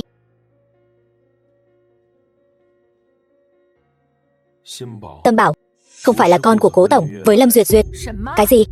Tâm Bảo không phải cháu trai của Cố gia sao? Không, Tâm Bảo là con của Cố tổng, đương nhiên cũng là cháu trai của dì. Nhưng mẹ ruột không phải là Lâm Duyệt Duyệt. Thôi được rồi, Tâm Bảo chỉ cần là dòng máu của Cố gia là được rồi. Chuyện khác cậu không cần phải lo. Nhưng Cố tổng và Lâm Vãn Vãn mới là thật lòng. Thật lòng. Tiểu Tôn, cậu ở bên Thanh Trạc bao nhiêu năm rồi mà vẫn ngây thơ thế? Lúc trước nó đóng giả nhân viên giao hàng, có thể nói là thật lòng. Nhưng bây giờ nó là tổng giám đốc tập đoàn Nhất Tâm, giàu có nhất Vạn Thành. Duyệt Duyệt có phải là mẹ ruột của Tâm Bảo hay không, không quan trọng. Quan trọng là cô ta trong sạch hơn Lâm Vãn Vãn. Nếu Lâm Vãn Vãn bước vào cửa Cố gia, rất nhiều kẻ muốn lợi dụng Cố gia sẽ thừa cơ gây chuyện. Cậu hiểu không? Phu nhân nói đúng. Nhưng mà đây là chuyện của Cố tổng, càng là chuyện của Cố gia chúng ta. Cậu với Thanh Trạc làm việc lâu như vậy rồi, nhưng dù sao cũng không phải người Cố gia. Thanh Trạc tạm thời không thể bình phục nhanh được. Cậu cũng nên nghỉ ngơi đi. Phu nhân, ý của bà là muốn đuổi tôi đi? Thanh Trạc là người trọng tình cảm. Cậu và nó từ nhỏ đã là huynh đệ tốt. Giữ cậu lại sẽ ảnh hưởng đến phán đoán của nó. Tấm chi phiếu trắng này cậu cứ việc điền. Phu nhân, bà cũng quá đề cao tôi rồi. Cố tổng luôn đối đãi với tôi không tệ. Tấm chi phiếu này tôi không nhận được. Cáo từ. Hiện tại lão đại vẫn còn hôn mê, chỉ có thể đợi anh ấy tỉnh lại rồi tính tiếp. Theo dõi hắn cho kỹ.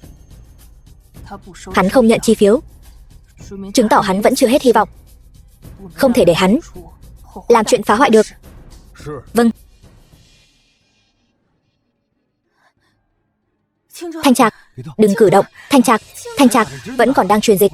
Đã mang thai rồi, cảm xúc vẫn còn kích động như vậy. Bác sĩ, tôi có thai rồi. Đúng vậy, đã hơn 1 tháng rồi. Thai nhi vẫn chưa ổn định. Dù là vì con, cô cũng phải giữ gìn sức khỏe. Là con của mình và Thanh Trạc. Nếu Thanh Trạc biết, nhất định sẽ rất vui. Nhưng chuyện này không thể để mẹ Thanh Trạc biết. Bà ấy không ưa mình như vậy. Mình không thể để con gặp nguy hiểm. Bác sĩ, chuyện tôi mang thai, còn ai khác biết không? Có thể đừng nói cho ai khác biết không? Cô yên tâm, đây là chuyện riêng tư. Chúng tôi nhất định sẽ giữ bí mật. Khoảng thời gian này, cơ thể cô khá yếu, nhất định phải chú ý nghỉ ngơi cho tốt. Có vấn đề gì, cứ gọi tôi bất cứ lúc nào. Được.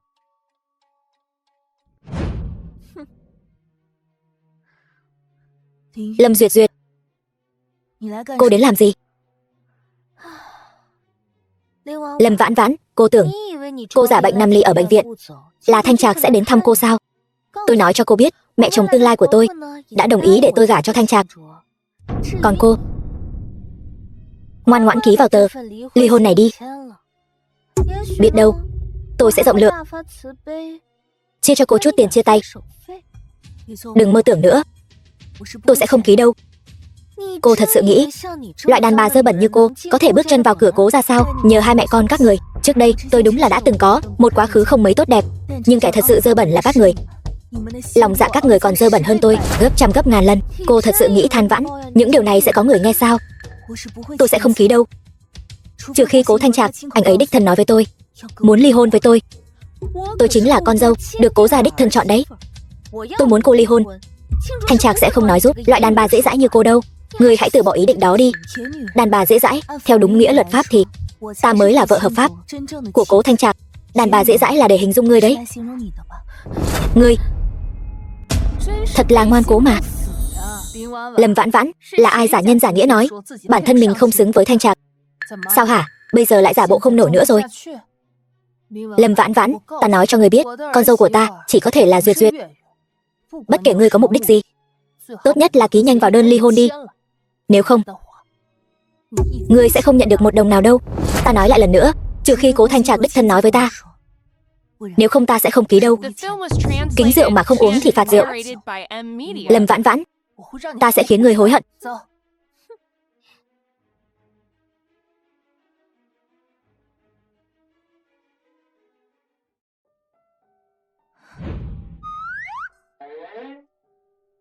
Dì ơi, dì cũng bị bệnh sao? Đứa nhỏ này sao lại tự mình đến đây? Lẽ nào lại là Lâm Duyệt Duyệt sai khiến? Dì ơi, xin lỗi, Tâm bảo trước đây không nên đánh dì. Nhưng Tâm bảo phải nghe lời mẹ. Cái bánh ngọt nhỏ này ngon lắm. Tâm bảo không nỡ ăn, nên tặng cho dì ăn. Kỳ lạ là cậu bé là con của Lâm Duyệt Duyệt. Lẽ ra tôi phải ghét cậu ta mới đúng. Nhưng tại sao lại vô thức muốn đến gần cậu ta? Dì không thích ăn sao? Dì ơi, Tâm bảo là đứa trẻ hư. Không, dì rất thích. Tốt quá rồi, dì không trách Tâm bảo nữa chứ? Vậy cháu có thể nói cho dì biết mẹ cháu đã nói gì với cháu không? Bởi vì ai cho con chạy đến đây? Đau mẹ. Nó là con của ngươi mà. Sao ngươi có thể đối xử với nó như vậy? Chỉ vì nó là con của tôi nên tôi muốn làm gì thì làm. Cục cưng còn không mau lại đây. Được thôi, bây giờ con dám không nghe lời rồi, phải không? Con hãy suy nghĩ cho kỹ đi. Lại đây. Mẹ ơi, đừng bỏ con. Con của Lâm Duyệt Duyệt. Lẽ ra mình không nên lo làm gì. Nhưng tại sao nhìn thấy những điều này mình lại thấy khó chịu trong lòng? Thôi bỏ đi, điều quan trọng bây giờ là giữ được thai nhi trong bụng an toàn. Con trai, con tỉnh rồi. Có thấy khó chịu ở đâu không? Hôm qua là ai đã đưa tôi vào bệnh viện vậy? Tôi đau đầu quá. Thư ký Tôn đâu? Tôi đi tìm bác sĩ. Bắt được kẻ hạ độc con chưa? Hạ độc? Ai hạ độc con? Ta nhớ hôm qua con ở khách sạn Tam Sinh. Chẳng phải bị người ta bỏ thuốc sao? Hôm qua mà con nói là năm nào? Dĩ nhiên là năm 2018 rồi. Bác sĩ, ông mau xem giúp. Con trai tôi hình như mất trí nhớ rồi.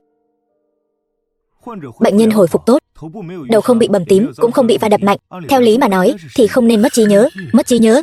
Thanh Trạc, thật ra bây giờ là năm 2024 rồi, tạm thời chưa tìm ra nguyên nhân. Tôi đề nghị trước tiên cứ quan sát thêm. Có thể là do bị kích động, đợi hồi phục lại là được. Cũng có khả năng cả đời cũng không hồi phục được. Dù sao thì não người là một cơ quan rất phức tạp. Mất trí nhớ? Mất trí nhớ giờ phải làm sao? Con gái ngốc, mất trí nhớ cũng tốt. Mất trí nhớ rồi, nó sẽ không nhớ Lâm Vãn Vãn nữa. Thanh Trạc, ta sẽ chăm sóc chàng thật tốt, ở bên cạnh chàng. Mẹ, bọn họ là vợ và con của con đó. Con đã kết hôn rồi sao? Đúng vậy. Chuyện này nói ra thì dài. 6 năm trước, tức là năm 2018, con quả thật bị người ta bỏ thuốc, hãm hại. Là Duyệt Duyệt nhẫn nhục cứu con. Sau đó hai người kết hôn, còn sinh Tâm Bảo. Đứa trẻ ngoan ngoãn này nữa. Chàng không nhớ ta sao? Ta là Duyệt Duyệt đây. Đây là Tâm Bảo, con của chúng ta, năm nay 5 tuổi rồi. Chàng yên tâm, ta và Tâm Bảo sẽ luôn ở bên chàng. Chàng nhất định sẽ khỏi. Tại sao ta lại vô thức tránh né nàng ta? Đứa trẻ này trông có vẻ thân thiết hơn người phụ nữ này nhiều. Mẹ, con muốn xem giấy đăng ký kết hôn của chúng con. Cái thằng này, ngay cả mẹ cũng không tin. Mẹ còn gạt con sao? Ta bây giờ sẽ cho người đi lấy giấy chứng nhận cho con. Không cần, để thư ký Tôn đi lấy là được. Thư ký Tôn, cậu ấy đã từ chức rồi. Từ chức? Sao cậu ấy lại từ chức được? Vốn ta cũng không muốn nói với con. Cậu ấy trước đây lén lút liên lạc với công ty khác, bị con biết được. Cậu ấy ngại ở lại nữa, liền rời khỏi Vạn Thành, đến nơi khác phát triển rồi. Sao có thể? Tiểu Tôn quen biết ta lâu như vậy, không phải người như vậy. Mẹ, điện thoại của con đâu? Ở đây. Điện thoại cũ của con đó, vì tai nạn xe đã bị cán nát rồi. Cái điện thoại mới này con cứ dùng tạm đi. Bây giờ con phải nghỉ ngơi cho khỏe. Vợ với con trai còn đang chờ con chăm sóc đó. Ba, Tâm Bảo muốn ba mau khỏe lại.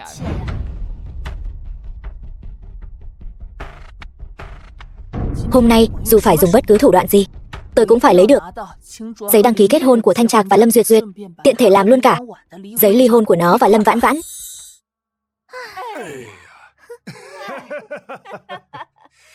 Đúng là trời giúp Lâm gia ta rồi. Cố Thanh Trạc lúc này lại mất trí nhớ. Tôi biết ngay Lâm gia chúng ta sẽ không thua. Thôi đi, nếu không có tôi và Duyệt Duyệt thì Lâm tụ thất ông còn không biết đang ngủ ở gầm cầu nào đâu. Đúng, đúng rồi vợ, tất cả đều nhờ vào em. Ba, còn có con nữa. Bây giờ con chính là cố phu nhân do cố gia chỉ định. Ba cũng phải tôn trọng con một chút chứ. Không vấn đề gì, cố thiếu phu nhân. Đúng rồi Duyệt Duyệt, nói với con một chuyện nghiêm túc. Bây giờ con và cố Thanh Trạc rốt cuộc ở chung thế nào rồi? Mẹ đừng nhắc tới nữa. Nếu không có Tâm Bảo ở đó thì anh ấy căn bản không thèm để ý đến con. Vậy thì con phải nhanh tay lên đấy. Nhân lúc nó đang mất trí nhớ, mau chóng giữ lấy nó đi. Chờ con và nó có con của mình rồi thì sẽ không cần phải nuôi đứa bé do Lâm Vãn Vãn sinh ra nữa. Mẹ tưởng con không muốn sao? Bây giờ tuy anh ấy mất trí nhớ, nhưng đối với con vẫn rất lạnh nhạt. Con biết làm thế nào? Đàn ông đối với đàn bà chẳng qua cũng chỉ có chút tâm tư đó thôi. Con cứ chờ nó tĩnh dưỡng cơ thể khỏe lại rồi thì dùng chút thủ đoạn nhỏ với nó, giống như năm xưa chúng ta đã làm với Lâm Vãn Vãn, chẳng phải được rồi sao? Nhưng mà mẹ làm như vậy, mẹ của cố Thanh Trạc sẽ...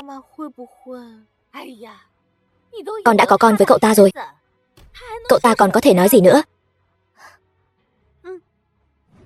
Cố ra đề phòng mình đúng là nghiêm ngặt thật. Nhiều ngày rồi mà vẫn chưa tìm được cố Thanh Trạc ở đâu. Nói không chừng đã chuyển sang bệnh viện khác rồi. Thanh Trạc, anh nhất định phải bình an.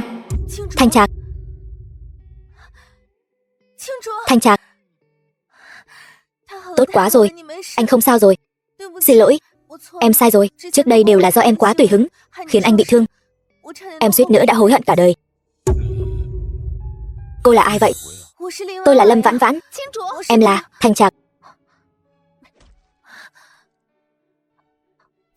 Thanh Trạc, cô ta là chị tôi. Vừa bị bệnh, cũng đang nằm viện ở đây. Lâm Vãn Vãn, tôi vẫn gọi cô một tiếng chị, thì xin cô tự trọng. Xin cô đừng đến quấy rầy tôi và Thanh Trạc nữa, làm hại anh. Thanh Trạc, không phải như cô ta nói. Thanh Trạc, chúng ta đi thôi. Thanh Trạc, năm đó chính là cô ta bất chấp tình tỉ muội mà hạ độc ta. Nhưng ta cũng vì chuyện này gặp được anh, chi kỷ cả đời của ta. Sau này chúng ta đừng giao du với cô ta nữa, cũng đừng so đo với cô ta nữa được không? Chẳng lẽ là cô ta hạ độc Lâm Duyệt Duyệt? Nghĩ đến những điều này, đầu ta lại đau quá. Lâm tiểu thư, xin tự trọng. Cố gia chúng tôi luôn đối xử tốt với mọi người, chuyện trước kia sẽ không so đo nữa. Nhưng nếu cô còn tiếp tục không biết liêm sỉ, bám giết không tha, tôi sẽ dùng pháp luật cho cô biết hậu quả. Duyệt Duyệt, đưa chồng con đi. Vâng, cố phu nhân. Vâng, mẹ. Tôi tự đi được. Vậy anh đi từ từ thôi. Lâm Duyệt Duyệt rõ ràng là vợ trên giấy đăng ký kết hôn của mình, nhưng tại sao mình lại bài xích sự thân mật của cô ấy như vậy? Chắc là do mất trí nhớ rồi. Đợi khôi phục trí nhớ sẽ ổn thôi. Lâm Vãn Vãn, cô thật không biết xấu hổ. Thanh Trạc không thèm để ý đến cô nữa. Cô còn quyến rũ nó. Thanh Trạc, anh ấy không nhớ mình nữa rồi. Thanh Trạc đã đồng ý ly hôn với cô rồi. Cô tự lo liệu đi.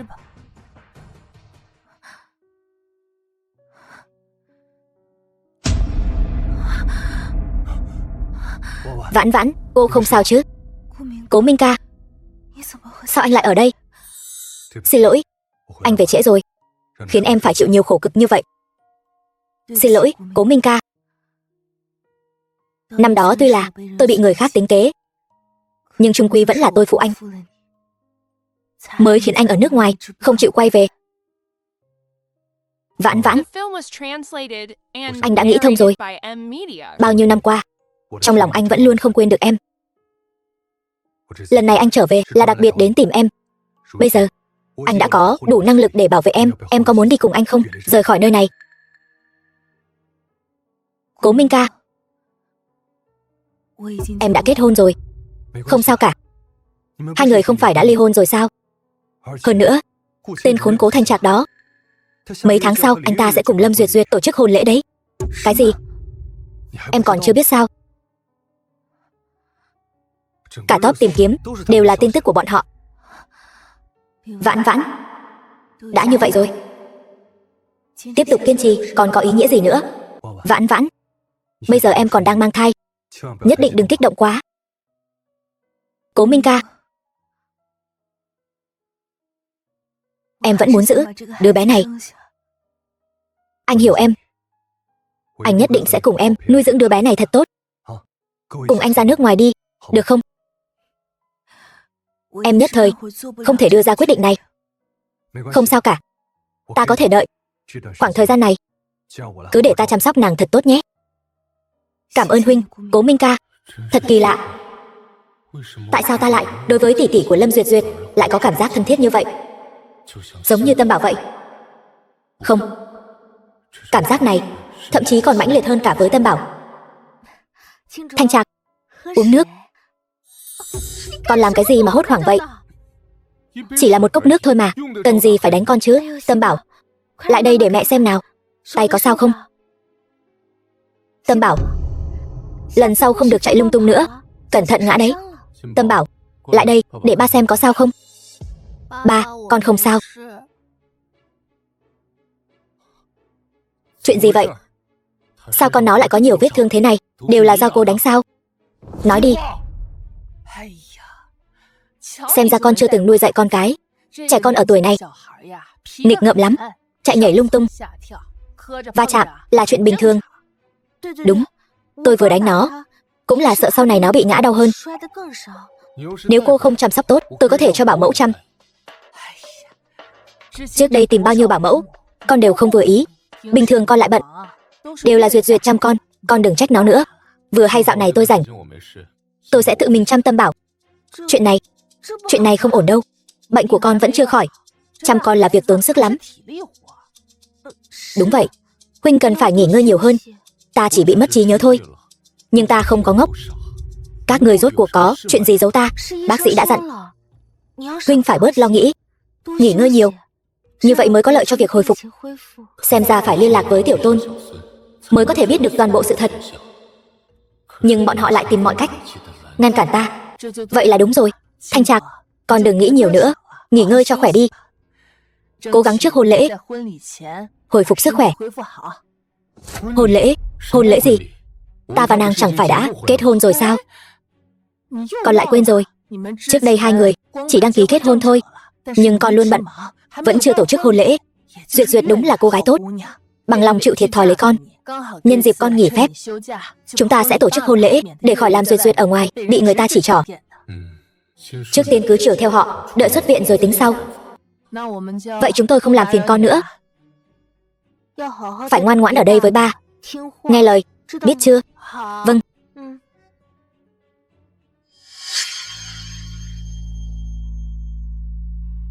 Chuyện trước kia ta không truy cứu. Có phải cô là mẹ của Tâm Bảo không? Ta cũng không quan tâm. Nhưng Tâm Bảo là cháu ruột của ta. Nếu cô còn đối xử với nó như vậy thì cô cút khỏi Cố gia cho ta. Mẹ, con biết lỗi rồi. Con không dám nữa đâu. Tự lo liệu đi. Mụ gia đáng ghét. Đợi làm đám cưới xong, mang thai con của Thanh Trạc, bà với cái thứ con hoang đó, ta đều sẽ từng bước loại bỏ. Ba, chúng ta cùng đi. Thăm gì được không? Gì? Gì nào? Con đưa ba đi.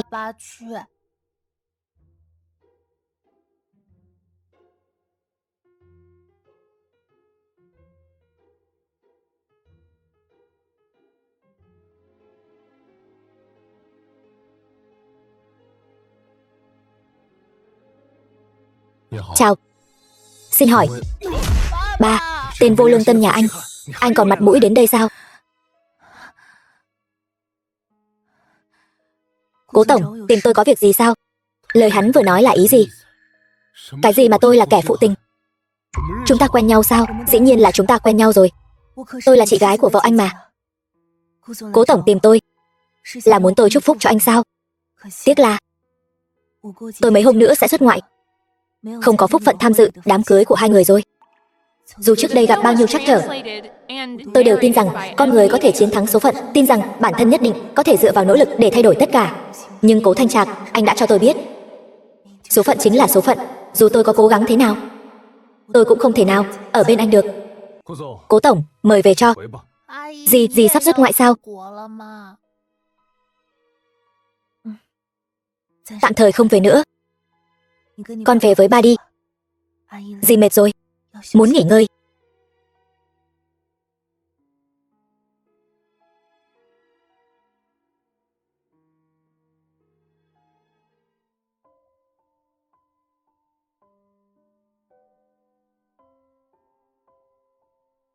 Cố Minh ca, em đã nghĩ kỹ rồi. Nếu đến ngày cưới mà anh ấy vẫn không nhớ ra em, thì em sẽ đi cùng anh xuất ngoại, sẽ không quay về nữa. Được, anh đi đặt vé máy bay. Nghe lời họ nói, chắc chắn mình và Lâm Vãn Vãn có gì đó. Nhưng mà, ba, con thích gì đó, ba cưới gì ấy được không? Đứa trẻ ngốc. Nói gì ngốc vậy? Con đã có mẹ rồi. Tâm Bảo cảm thấy bà ấy không phải mẹ con. 3 tháng sau. Đi thôi, còn 2 tiếng nữa máy bay sẽ cất cánh. Vậy là cuối cùng số phận vẫn sắp đặt cho mình rời đi. Đi thôi. Khung cảnh lễ cưới. Qua hôm nay, mình chính là phu nhân của người giàu có nhất Vạn Thành. Không ai có thể lay chuyển được vị trí của mình. Cố phu nhân, sau này chúng ta chính là người một nhà rồi. Mong sau này được bà chiếu cố nhiều hơn. Được thôi, đối với Thông gia, Cố gia chúng tôi giúp đỡ cũng là điều nên làm. Được. Duyệt Duyệt chính là con gái cưng của tôi. Sau này nhờ bà chiếu cố con bé nhiều hơn. Đã gả vào Cố gia rồi, chúng tôi tất nhiên sẽ không bạc đãi Duyệt Duyệt đâu. Hơn nữa, nó còn là mẹ của cháu trai tôi. là đại công thần của Cố gia chúng tôi.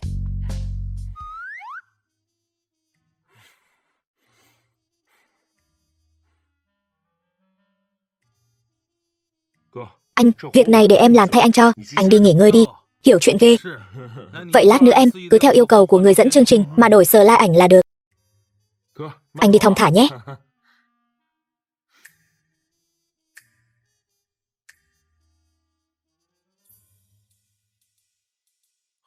Cũng may là vì chuẩn bị video cầu hôn cho sếp tổng nên mình đã lưu lại kha khá ảnh. Cố Thanh Trạc tiên sinh, anh có đồng ý Lâm Duyệt Duyệt tiểu thư trở thành vợ của anh không? Tương lai, dù bệnh tật hay khỏe mạnh, dù nghèo khó hay giàu sang, anh đều sẽ yêu thương cô ấy, chăm sóc cô ấy cho đến cuối đời hay không? Thanh Trạc, chuyện gì vậy?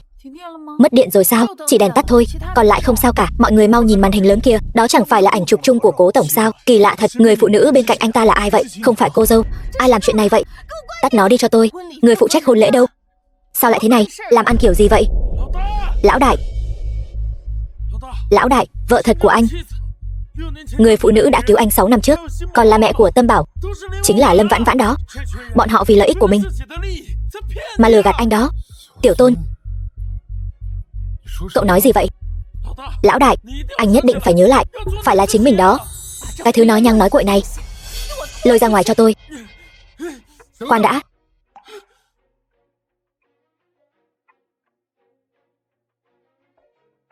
Con chỉ là mất trí nhớ thôi, chứ con không có ngốc. Người đang nói chuyện với con là người bạn tốt nhiều năm của con. Hôn lễ hủy bỏ. Vợ tôi là Lâm Vãn Vãn, chứ không phải là Lâm Duyệt Duyệt. Vãn Vãn hôm nay xuất ngoại. Thư ký Tôn, chuẩn bị xe đến sân bay. Vâng. Lão đại, cuối cùng anh cũng nhớ ra rồi. Không uổng công tôi cả tháng nay trốn đông trốn tây để truyền tin cho anh. Cuối cùng cũng vào ngày lịch sử trọng đại này mà đánh thức ký ức ngủ quên bấy lâu của anh. Lão đại, anh nói đi. Anh mau nói đi. Tôi thể hiện thế nào? Tiểu Tôn, nếu ngươi có thể đuổi kịp, ta cho ngươi nghỉ phép hưởng lương 2 năm. Nhanh lên. Được thôi. Vì tự do. Không, vì hạnh phúc. Ta biết ngươi sẽ còn tới tìm ta. Bảo ngươi giải quyết Lâm Vãn Vãn, người của ngươi làm hỏng việc rồi, còn làm con trai ta bị thương. Lần này phải giúp ta. Không vấn đề gì. Vậy điều kiện của ta, ngươi không có lựa chọn. Theo ta được biết, Thanh Trạc đã điều tra việc năm xưa được kha khá rồi. Nếu ngươi không giúp ta, sớm muộn gì cũng bị lôi ra ánh sáng. Được, các điều kiện khác đều dễ nói, nhưng nhất tâm nhất định phải mang họ Cố. Đi theo dõi, báo cáo tình hình bất cứ lúc nào. Nghe theo chỉ thị của ta. Vãn Vãn, Lâm Vãn Vãn. Tiên sinh, chào ngài, xin hỏi tôi có thể giúp gì ngài không? Xin hỏi chuyến bay đến nước A đã cất cánh chưa? Đã cất cánh rồi. Vậy phiền cô giúp tôi đặt một vé máy bay nhanh nhất đến nước A được không? Được tiên sinh. Cố Thanh Trạc, sao vậy? Vừa mới cưới đã muốn đi hưởng tuần trăng mật ở nước ngoài rồi. Vãn Vãn,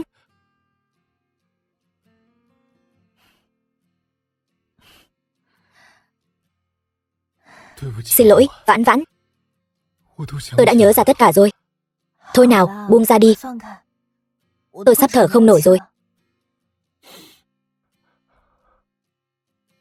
Xin lỗi, Vãn Vãn. May mà em chưa đi. Nếu không anh sẽ hối hận cả đời. Không phải chứ? Không phải. Đường đường là tổng giám đốc Nhất Tâm lại khóc trước mặt mọi người. Nếu để nhân viên của anh thấy, chắc chắn sẽ cười rụng răng mất.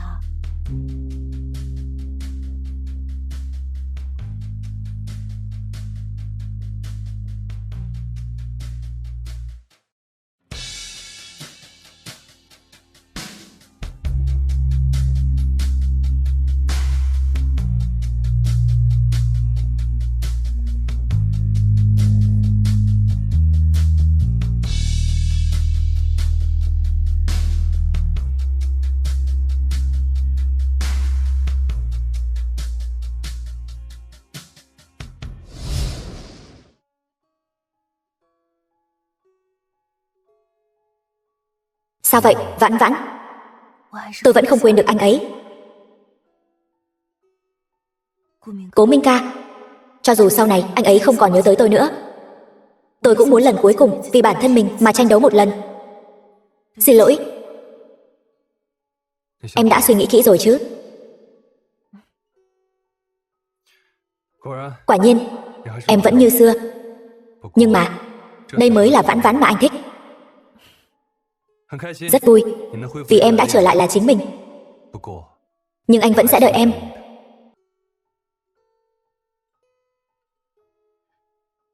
Cố Minh ca, anh xứng đáng có người tốt hơn.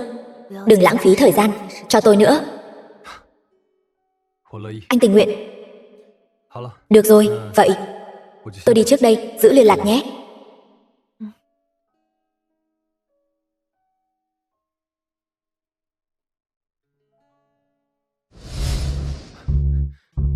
Hoan nghênh phu nhân tổng giám đốc trở lại.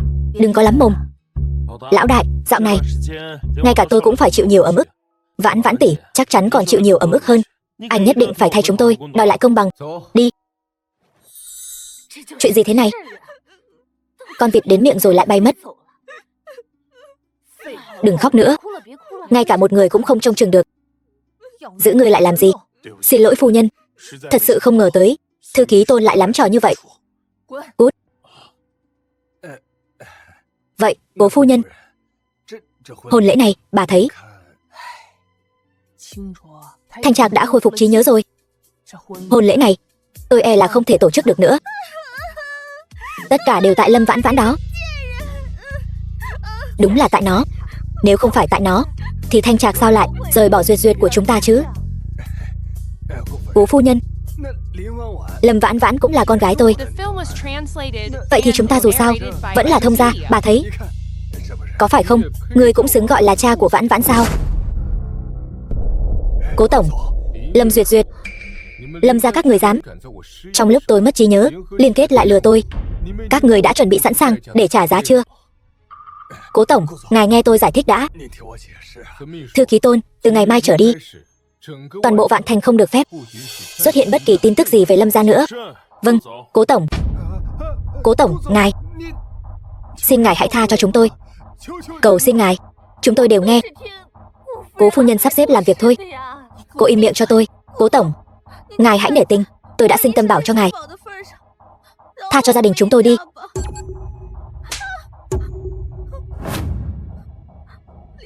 Lâm Vãn Vãn, mày dám đánh tao? Cái tát này là vì bản thân tôi, còn vì con tôi, Tâm Bảo, vì Thanh Trạc, tát thêm cô mấy cái nữa. Uông Lệ, năm đó bà lừa tôi, đứa bé đã mất. Bỏ đứa bé ở cửa trại trẻ mồ côi để nó tự sinh tự diệt. Tội của bà là gián tiếp sát hại mạng người. Lâm Tụ Thất, Uông Lệ, từ nay về sau tôi sẽ không bao giờ giúp các người che giấu bất kỳ tội ác nào nữa. Các người phải trả giá cho tất cả những gì mình đã làm. Vãn Vãn, con hãy giúp ba thêm một lần nữa đi. Chỉ một lần thôi, cầu xin con.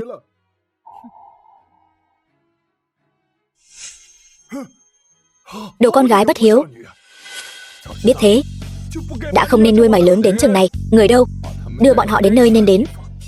Tôi không muốn. Tôi không muốn. Lâm Vãn Vãn, họ là cha mẹ chị em của cô đấy. Sao cô có thể nhẫn tâm như vậy? Mẹ, những lời hay ý đẹp vẫn là mẹ nói giỏi nhất. Ý con là gì? Sao con lại nói chuyện với mẹ như vậy? Năm đó nếu mẹ không nhất quyết tranh giành quyền lực với ba con, thì sao lại tạo cơ hội cho người ngoài hại ba con được? Bao nhiêu năm rồi, mẹ thật sự một chút cũng không biết hối cải. Mẹ vẫn muốn dùng chiêu trò đã dùng với ba con để khống chế con sao? Nếu không phải tại mẹ, con và Vãn Vãn sao phải chịu nhiều khổ sở như vậy? Đây cũng là do thư ký Tôn điều tra ra. Sao hả? Cả con cũng muốn đuổi mẹ ra ngoài sao? Dĩ nhiên là không. Mẹ là mẹ của con chỉ mua cho mẹ một tấm vé máy bay đi hải đảo. Khoảng thời gian này, mẹ đã lo lắng cho con trai quá nhiều rồi, nên đi du lịch, thư giãn một chút. Đồ nghịch tử, tập đoàn Nhất Tâm sẽ bị con hủy hoại mất. Mẹ, con chỉ muốn mẹ ra ngoài, thư giãn thôi. Bình tĩnh lại một chút, đợi con lôi ra từng kẻ năm xưa, rồi sẽ đón mẹ về. Thanh Trạc, nghe mẹ nói, con không đấu lại Vương tổng đâu. Còn cô gái Lâm Vãn Vãn này, toàn thân vết nhơ. Cô ta không xứng bước vào Cố gia chúng ta. 6 năm trước, chính là con và Vãn Vãn cùng bị hãm hại. Tâm Bảo chính là con ruột của con và Vãn Vãn. Mẹ, chẳng lẽ mẹ nghĩ con không xứng làm người Cố gia sao? Biết sự thật thì sao chứ? Tất cả mọi người chỉ có thể nhìn thấy vết nhơ của cô ta, hoàn toàn không xứng bước vào cửa Cố gia chúng ta. Mẹ con đã cho người phát thông cáo, báo cho các phương tiện truyền thông lớn. 6 năm trước người đàn ông gian díu với Vãn Vãn chính là con. Và con cũng đã công khai quan hệ của chúng con. Nếu bọn họ còn nói này nói nọ, thì đó chính là bất kính với con, với Cố gia. Còn về Vương tổng, bao nhiêu năm qua tâm cơ, ông ta chẳng phải là muốn đoạt quyền sao? Mẹ yên tâm, con không thể nào cho ông ta cơ hội đó. Hơn nữa, ông ta cũng sẽ phải trả giá cho tất cả những gì mình đã làm. Con điên rồi sao? Cơ nghiệp mấy đời của Cố gia sẽ tiêu tan trong tay con mất. Mẹ, chúc mẹ thượng lộ bình an. Thư ký Tôn, phu nhân, mời. Nghịch tử, đồ nghịch tử.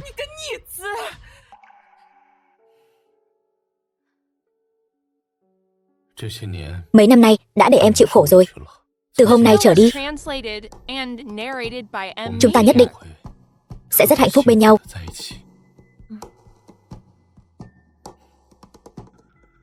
Tâm Bảo, Tâm Bảo. Thanh Trạc, đó là ai? Tại sao lại đưa Tâm Bảo đi? Lão đại, xảy ra chuyện gì vậy? Vừa rồi đột nhiên có mấy người áo đen bám theo tôi khó khăn lắm mới xử lý được. Tôi nghĩ ở đây có thể cũng đã xảy ra chuyện gì nên tôi lập tức chạy đến. Tâm Bảo bị người ta bắt đi rồi. Cái gì? Tôi sẽ phái người đi tìm ngay. Thanh Trạc, rốt cuộc là ai vậy? Gia đình 3 người chúng ta vừa mới đoàn tụ, tại sao hắn lại hãm hại chúng ta như vậy? Xin lỗi Vãn Vãn, là tôi quá sơ suất, không chăm sóc tốt cho em và con. Bọn chúng nhắm vào tôi, chắc chắn là có mục đích khác. Ta nghĩ bọn họ sẽ liên lạc với ta sớm thôi. Nghe nói thằng nhãi nhà ngươi muốn lật lại sổ sách cũ. May mà ta tai mắt nhiều. Vương Đức Phát, là ngươi bắt cóc con ta phải không? Ngươi rất thông minh. Vậy ngươi đoán xem, ta tiếp theo muốn làm gì? Ngươi muốn cái gì? Tiền hay quyền? Ta muốn ngươi sáng mai 8 giờ một mình đến sau núi để kết thúc mọi chuyện. Ta cảnh cáo ngươi, tự mình đến cũng không được báo cảnh sát. Ta đã xử một người lớn tuổi của Cố gia rồi, không ngại xử thêm một đứa nhỏ đâu.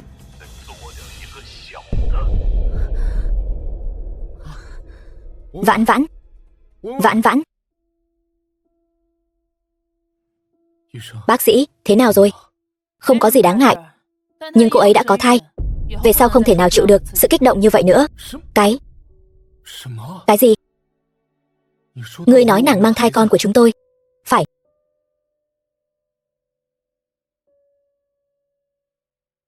Lão đại, Tâm Bảo bên đó, tôi mang người qua đó. Không được. Hắn bảo ta tự mình đi. Người đông sẽ đánh rắn động cỏ. Tôi tự mình đi tới trước. Ngươi dẫn người ở xa xa, phía sau đi theo, chờ thời cơ hành động. Nhưng như vậy ngươi sẽ gặp nguy hiểm.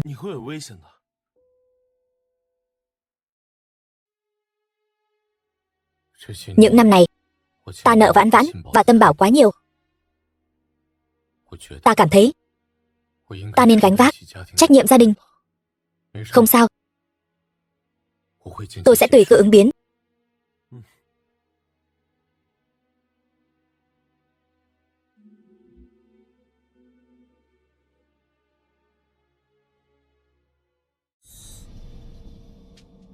Vương Đức Phát, ta tới rồi.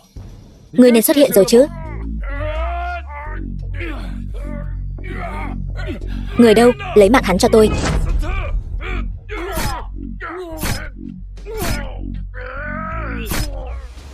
Lão đại,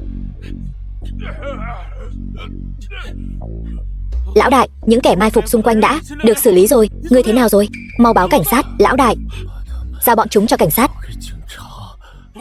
Lão đại, ba. Lâm tiểu thư, đừng la lớn, giữ sức để sinh con, cứ làm theo tôi. Đau quá. Hít vào thở ra. Hít vào, thở ra, hít vào đi.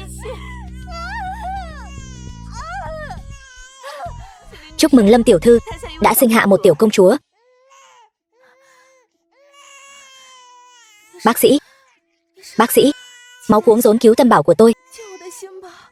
Yên tâm, chúng tôi đã giữ lại máu cuống rốn, sẽ chuẩn bị phẫu thuật cho tâm bảo ngay. Lâm tiểu thư, không ổn rồi, sản phụ có dấu hiệu xuất huyết ồ ạt, mau chuẩn bị cấp cứu.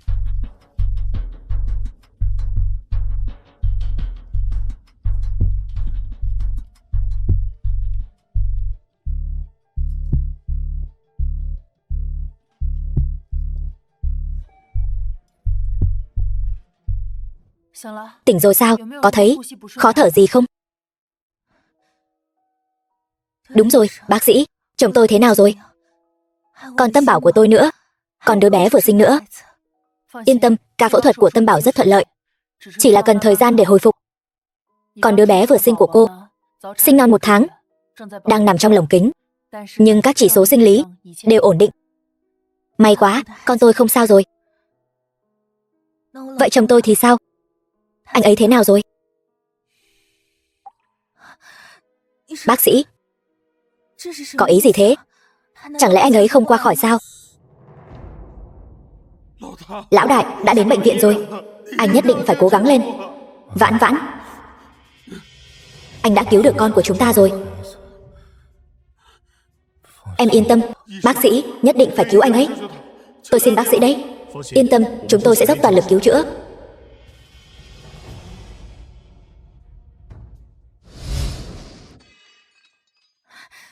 Cái gì?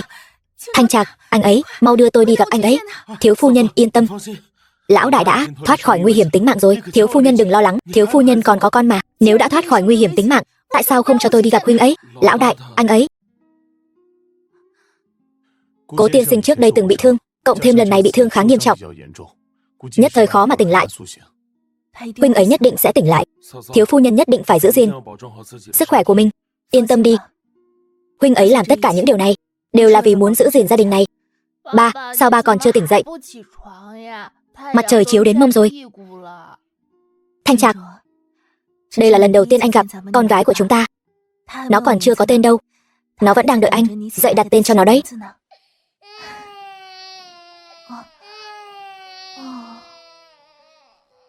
Anh xem, nó còn đang trách anh không để ý đến nó kia.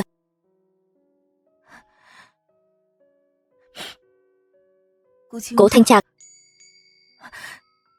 con không thể không có cha. Nếu anh còn không tỉnh lại, tôi sẽ...